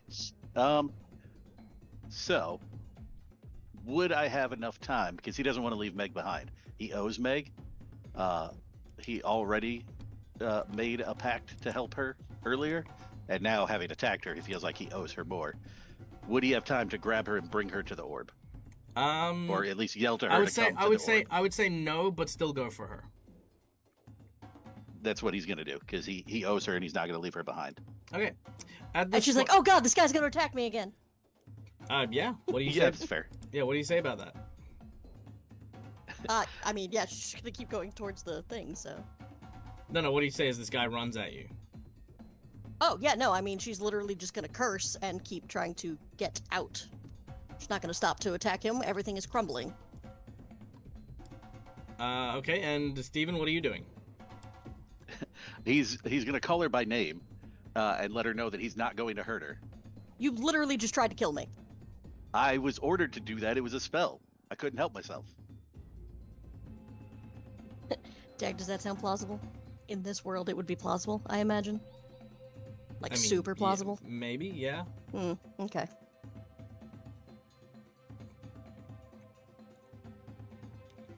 I mean, again, you said you weren't stopping, so I'm not imagining you're giving this a lot of consideration. So what are you doing?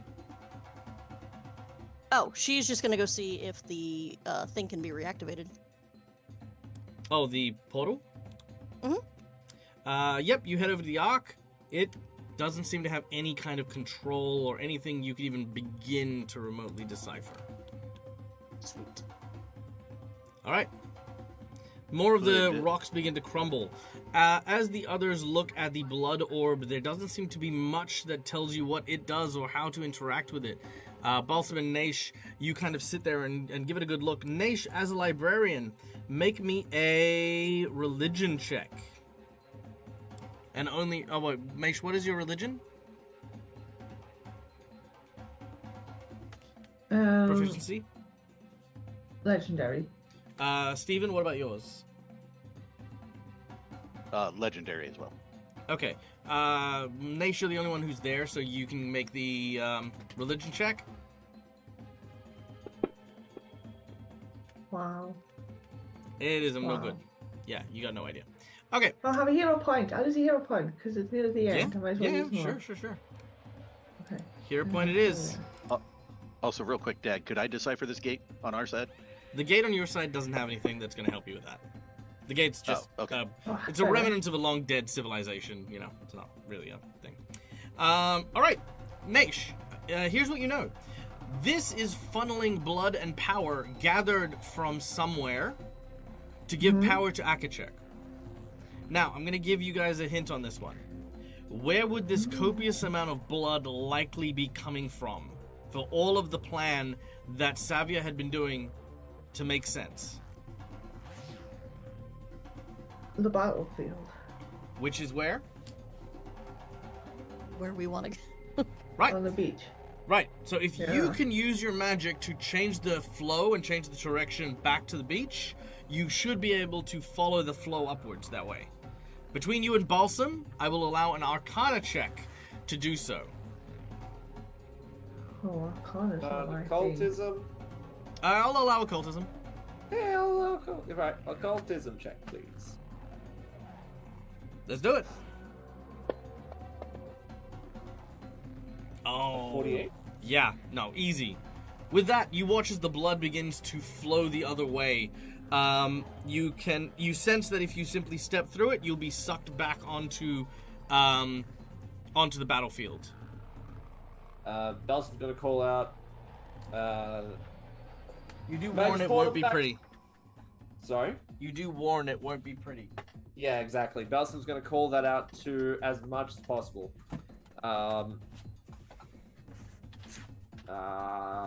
Would you have time to cast one last spell or not really? Yeah, you can take your time if you want. You are literally standing on embers of platforms. Yeah. You make the Spell. choice, man. I'm not going to tell you what to do, but I'm definitely going to make it a risk. Yeah, I'll give it a risk. Balsam would like to cast Collective Transportation. Can he see... He can see Meg and a random Red Mantis assassin over there, right? The one that was trying to kill them? Yes. Yeah, exactly. But he probably won't be able to see Kailu or Pietro, can he? No. Okay. Well, it's gonna bring Megami and Nikesh over to his side. Well, the random Red Mantis assassin over to his side. Okay. Do you need to do anything for that? Nope, they just have to be willing to accept the transportation. All right. Yeah. Are you both willing? Yeah, seeing that this doesn't do shit, absolutely. Yep. Okay. I need 3 of you. Oh, sorry. Real quick, Naish, are you just stepping in? Yeah, as soon as Naish realizes what's going on, he's out of there. Yep, too easy. Naish is gone. All right. I need everyone except for Naish to make me an athletics check to try and make it to the portal in time. Kailu and Pietro, you will have 2 because you are flying. Sounds good. Balsam, you do not. Can I please use my nat 20? If you must. I mean, how dare you survive this? Okay, yeah. All right. Meg does not. Kylie. God damn it, I'm muted. Yep.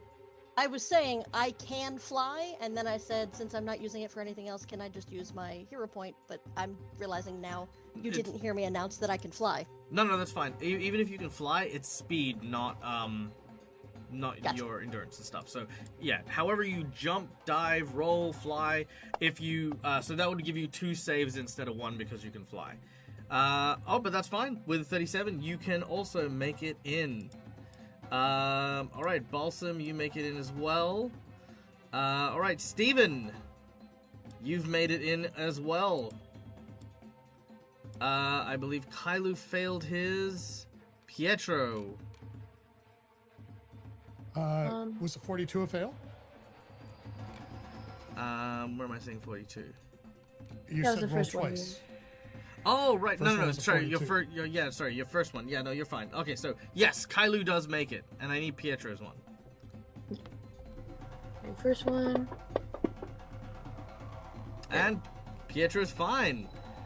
As our heroes have managed to, with the, basically the platform's already gone. The orb is basically just hanging there. When Kailu and Pietro fly through, arriving on the crashing shores. The sounds of the waves lapping around you. You are quickly brought in from the surf by a familiar martial artist. Who no one seems to need CPR, so he's just kind of brings you all onto the beach, coughing, wheezing, spluttering, usual stuff. I'm bleeding so much. Yeah, but you're not drowning. Yeah. Okay. As there you go. Okay. This is a terrible second date, Dag. I know, it's terrible. You're not leaving a great impression.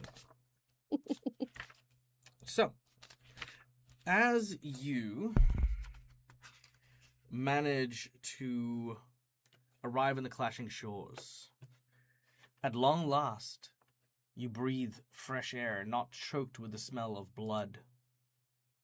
But that is when Gorum turns his attention once more to you and to Kailu.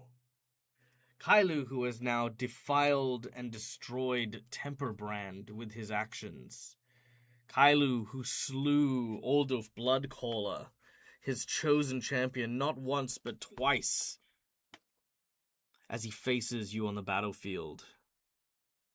He turns as a peal of thunder representing his anger falls upon you. But that thunder carries not just anger, but a blood-red storm which gathers over the horizon, churning in vortices around Gorum's body. The god turns towards you, almost accusatorily, as he takes a step which causes the world to tremble beneath his boot. He takes another and another, building speed as his walk turns into a stride, then a run directly towards you, with immense waves of water spreading forward as tall as buildings, crashing down over the ocean as he rushes towards you with immense fury. In the face of such overwhelming and deific doom, you feel nothing is in your control. You feel like there is nothing you can do to stop the onslaught that is about to descend upon you. As he has taken your fates into his own hands, he raises his arm in fury. Then the ocean explodes behind Gorum, forming a wave, one that stretches high enough to hit the clouds.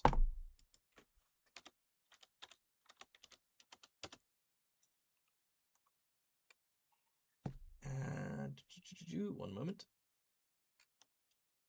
I was on such a good roll too. Shame.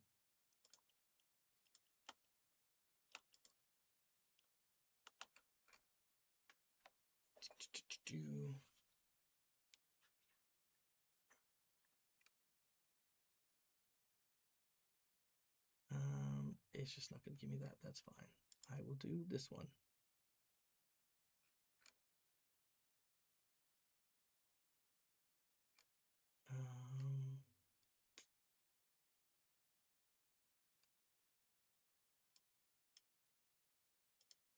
Nope. Good job, Michael. All right.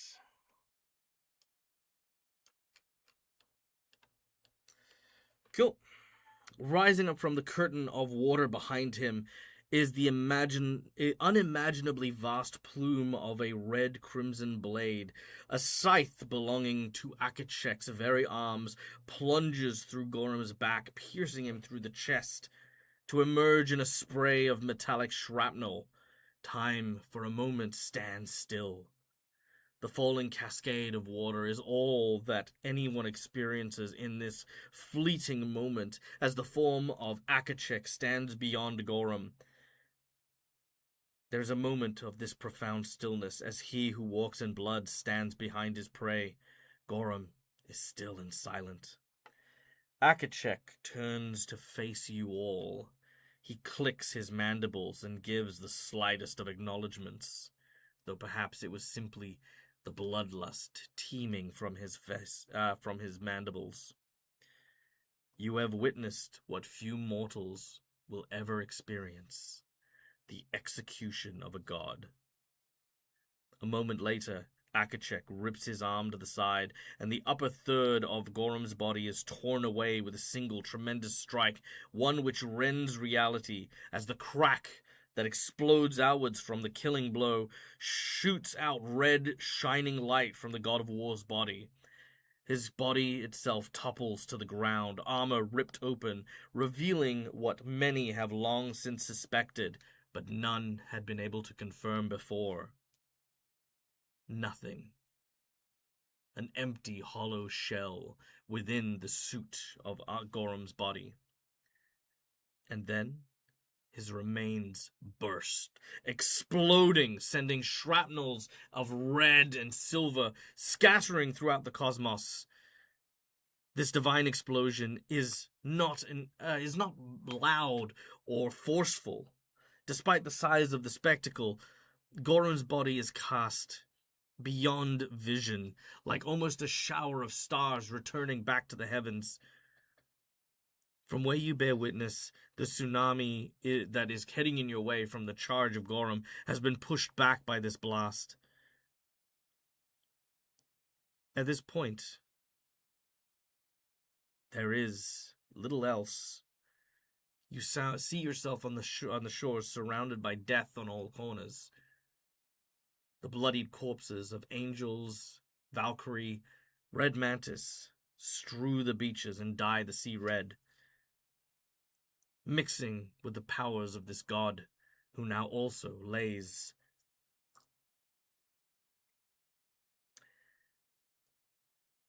As you leave, the lands begin to erupt, mountains begin to rise, chaos runs rampant through this area to the cackling howls of these two-headed protean dragons that you met earlier on. Using what little knowledge you have, you find a way back, eventually, leaving Elysium and returning once more to the shores of Ilsgamorti.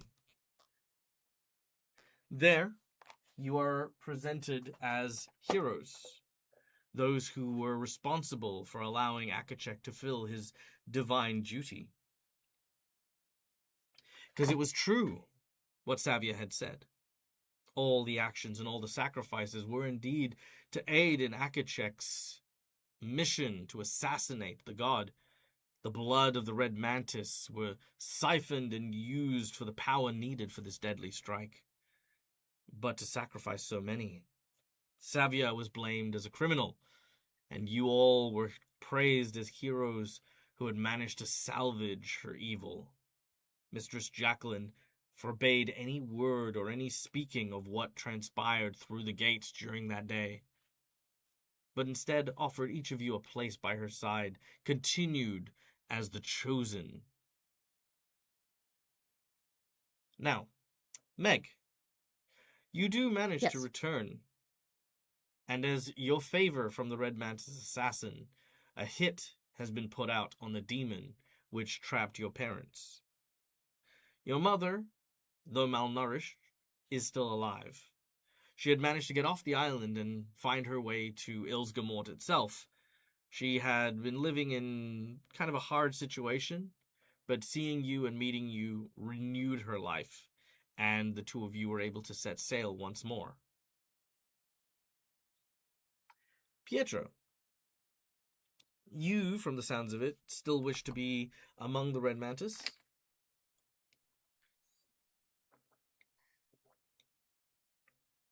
I don't think so, actually. Okay, what would you like to do? Go to Barovia, kill Strahd. Fuck him. Become the new vampire. That's it. No, and it all goes in a cycle for me. He will, rather to Mistress Jacqueline, say with full transparency that two of the most loyal servants, being Nesmith and Kara, the price for them to return would be the eye of a Chikik. He does ask that. He does ask that. I think it was the Eye of Tempest or something. Oh, the Eye of the Tempest. Yeah. Eye of the Tempest. You asked for the crystal that the free captains were looking for. She will grant that to you. Mm-hmm. Yep, you can absolutely have the Eye of the Tempest.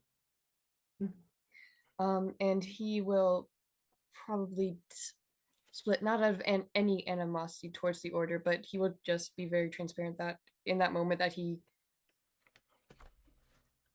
prioritized personal attachments. He understands that he is not someone who could be in such a high position anymore within the Red Mantis. Sure.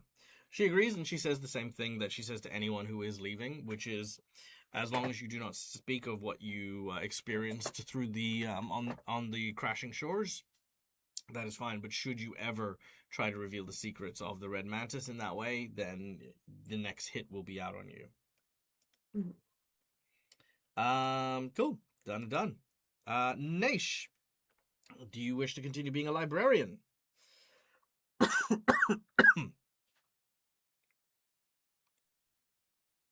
Can't hear. I think it probably would, to be honest, because yeah, that was his mission, and that's all he remembers. Well, Naish, currently. you are offered something a little bit more prestigious. With the death of Savia, they need a new member of the Venai, and would like for you, as someone so knowledgeable, to fill that role, to be one of the people who answer only to Mistress Jacqueline, but the people who can actually check the integrity of the missions that we undergo and assign them to the Red Mantis. I think so, because as far as he's concerned, this whole thing was a bit of a shit show. Yes, it was. Things could definitely be done better next time. Okay, done and done. Stephen, aka Nakesh, now that you're back on the island. Right now that we know who he is again. Indeed. Like, oh, Nikesh, where have you been? Yeah, we went through this whole I was here thing. the whole time. All right. Do you wish to remain with the Order? He does. It is all he knows. It is all he lives for. And with all of the broken trust that he has experienced, he learned a hard lesson, and that's to not trust anyone but himself. So continuing in his capacity would be in his best interest, so he does not form those personal attachments. He does have one request. He would like to take over Sister Mary's position at the place that she ran. He would like to run that in her stead. They can think of no better person to fulfill that role. They welcome it wholeheartedly and open-armed. They will have you take over raising the new generation of Red Mantis with more integrity and a lot less people who are, like flip-floppy, wishy-washy. He will thank them for that. Okay. Balsam, what of you? So Balsam, being a devoted member of the Red Man's, nah, I couldn't even finish it. He will leave the order. You are allowed to do so on one condition, and that is you are going to be subject to a mind wipe. They're going to take all of your training, all of your knowledge that you have learnt, including your hemomancy from you. These are techniques for the Red Mantis, and they will not abide you to leave the order freely for it. Now, you can fight against it and battle and then escape, which I will allow you to do, but you will then be hunted by the Red Mantis for doing so.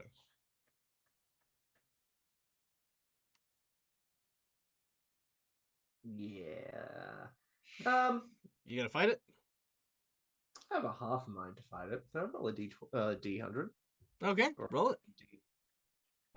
If you do, I think Pietro will be willing to travel with you while you are. Yeah, he'll be hunted. Okay, very well. Refusing to go for the procedure, they basically give you a grace period. For your help, you will have 24 hours of peace, after which the full might of the Red Mantis assassins will be dedicated to your death. Anyone who is caught helping you, and this will go directly to Pietro, shall suffer the same fate. And when I say the full force, as in they're like not only will you have your assigned assassins coming for you, but every mantis will have a very, very nice and healthy boost to their careers should they manage to get either of you. Well, to get Balsam specifically, but also Pedro. But yeah, right on. Yep, he'll probably head to the Church of Glyster and and the Calistrians will welcome you with open arms. They will help you in the best way they can to keep you guys concealed. But here's the catch. The person who put the order out on Gorham. You see, Gorham was not a god. Gorham was a suit of armor forged by war and a necessity by the people of Galarian, posed and pretending to serve to this capacity of a god, while of great power, was not a member of the divine pantheon in the same way that the others were. Somebody learned this secret. That somebody was Calistria. In a quiet meeting with Akachek, revealed the true nature of Gorham to Akachek. And when he found out, well, it was a simple matter from there. To have everything laid out as it did to slay Gorham. The Calistrians are celebrating the death of a god, celebrating the revenge, the trickery, the betrayal, the sweet nectar that it provides. But there is one question that is asked around at multiple places, and that was who was the one who told Calistria the true nature of Gorham? How was it she truly learnt of this? Kailu, how have you? Kailu, before the fall and before the accumulated horrors of what he had done, was fully intending on remaining with the Red Mantis. But that changed him forever. It's not that he's unwilling to fight or to kill if need be, but not as an assassin. It will be on his own terms. So he is going to want to leave. And in fact, he's going to look at Meg and go, do you guys use archers on your ships? We use everybody and anybody that can help out. I may not stay with you, but may I travel with you for a while? I don't make the final decision, but I have no problem with vouching for you. You've done some pretty outstanding things these past few days. Thank you. All right. Now, Kailu, if you wish to leave the order, you are given the same choice that Balsam was given. Same with Pietro. Actually, Pietro, if you are traveling with Balsam, then you'd be kicked out as well. So yeah, mind wipes. He goes, I'm fine with forgetting anything that I did about the Red Mantis. Okay, well, I am not okay with losing other memories. They can't promise you anything. It is not something they have control of. You will lose what you lose, but they will just make sure that it is clean of anything that could put the Red Mantis at risk. You don't know exactly what you would lose. Like, for example, you might lose some important stuff. You might not, but you would never know because that's the nature of it. Yep. And they're not going to lie to you about it. They're not going to deceive you and be like, oh yeah, no, you'll be fine, and then just wipe everything out. It's definitely not everything, but because being a Red Mantis was so much of your life, there's a lot of it at stake there. But you do keep it does turn out that you do keep your good memories. And you, Meg, and Meg's mother. Meg, where do you guys go? Oh, I would have to return to Kailu's Folly. All right. Like I promised. Very well. And you are welcomed with open arms, except no one knows why you've brought Kailu. After explaining probably the situation about his memory, Kailu would probably be welcomed slowly to the ship, and perhaps they romance buds. Who knows? Because now that Kailu isn't traveling around to constantly do assassination things and settling down on the ship, who knows? Maybe things will work out. But as for Meg, are you going to remain aboard the Kailu's Folly as the ever vigil first mate? Oh, absolutely. She is done with whatever that just was. She missed her days of being a pirate through all that, so absolutely. All right. You are celebrated, cheered for. Everyone is happy to see you once more. And you once again return to the life of piracy. So does Pietro accept the mind wipe? Or is she gonna, or is Pietro gonna rebel with Balsam? Honestly, Pietro's going to. Until as you were about to fight, he's like, oh shit, this guy, I can't leave this guy alone. And so he's like, oh, I gotta keep my training now, otherwise I can't help this guy not die. And then you just straight up run. You're just like, oh crap, now we're running. Okay. And we're running, and we're running. All right. And with that, ladies and gentlemen, we conclude our session. We conclude this game. And I will reveal the one last secret, which I admittedly just introduced here.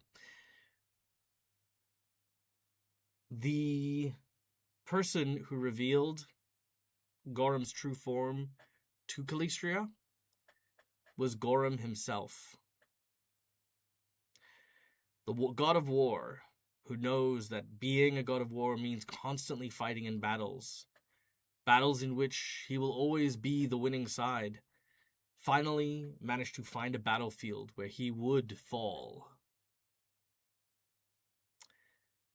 And as his blood and divine essence spreads over the lands, this is actually the event in Pathfinder that introduces mythic rules. Things like the exemplar and the what are they called? Is it the spiritualist? Something. Yeah, there's mythic characters. Animist, that's the one, yeah. So the Animist. The exemplar and the Animist who gain powers of the divine are those who were bathed or exposed to this godly essence throughout the cosmos. So that was a big changing event, and this was an amazing game. Now, normally I would do a round robin, but it's so late. We've gone so far beyond. But thank you, everyone, for coming and joining us. We will be back. Well, you know what? I'm going to ask everyone, do you want to come back next week and just do like a session 0 live? Because then we can maybe even also do just a hangout and chat. This obviously is for the people who are sticking for the next campaign. I always like having a session 0. I always like having No, sorry, as in a public one. Live versus, yeah. Yeah, live versus private. I don't see much of a difference between the two, so I don't mind it. Yeah, I'm good with whatever. Yeah. Okay, cool. Yep, In which case, we'll do our session 0 live on stream and stuff. It won't be overly exciting. I will admit this. It'll be character building and talking concepts and stuff like that. But we will be live. So there's that. So tune in next week. We will be back for that. We will also say a fond farewell to our friend Steve, because Steve will be stepping off the table. But Steve will not be going far because he will be joining the 7 Dooms of Sandpoint table as of next week. So be sure to tune in and see what mischief Steve has decided to come up with, because I cannot believe I've got Avarian, Steve, Neil, and Schooly Eye all on the same table with Matt, and it's just, I feel like I'm being punished for something I didn't do, so whatever. Anyway, guys, thanks for listening. Thank you so much. Yeah, yes, hello. Hi. I will also be as well. Very well. Also, we will be also saying farewell to McBluff. We had been speaking about doing less tables and stuff with their schedule and things. So again, a massive thank you and a warm farewell to both Mac and to Steve for the next campaign. But hey, we've got some very, very exciting stuff coming up. So be sure to tune in next week. So guys, till next time, my name is Marco, the Dead as a Gamer. This is my place. This is my face. We will see you next time. And as always, stay safe, stay wonderful. Be kind to each other, because why the fuck not? It's free. And as always, game hard or die trying. Peace out!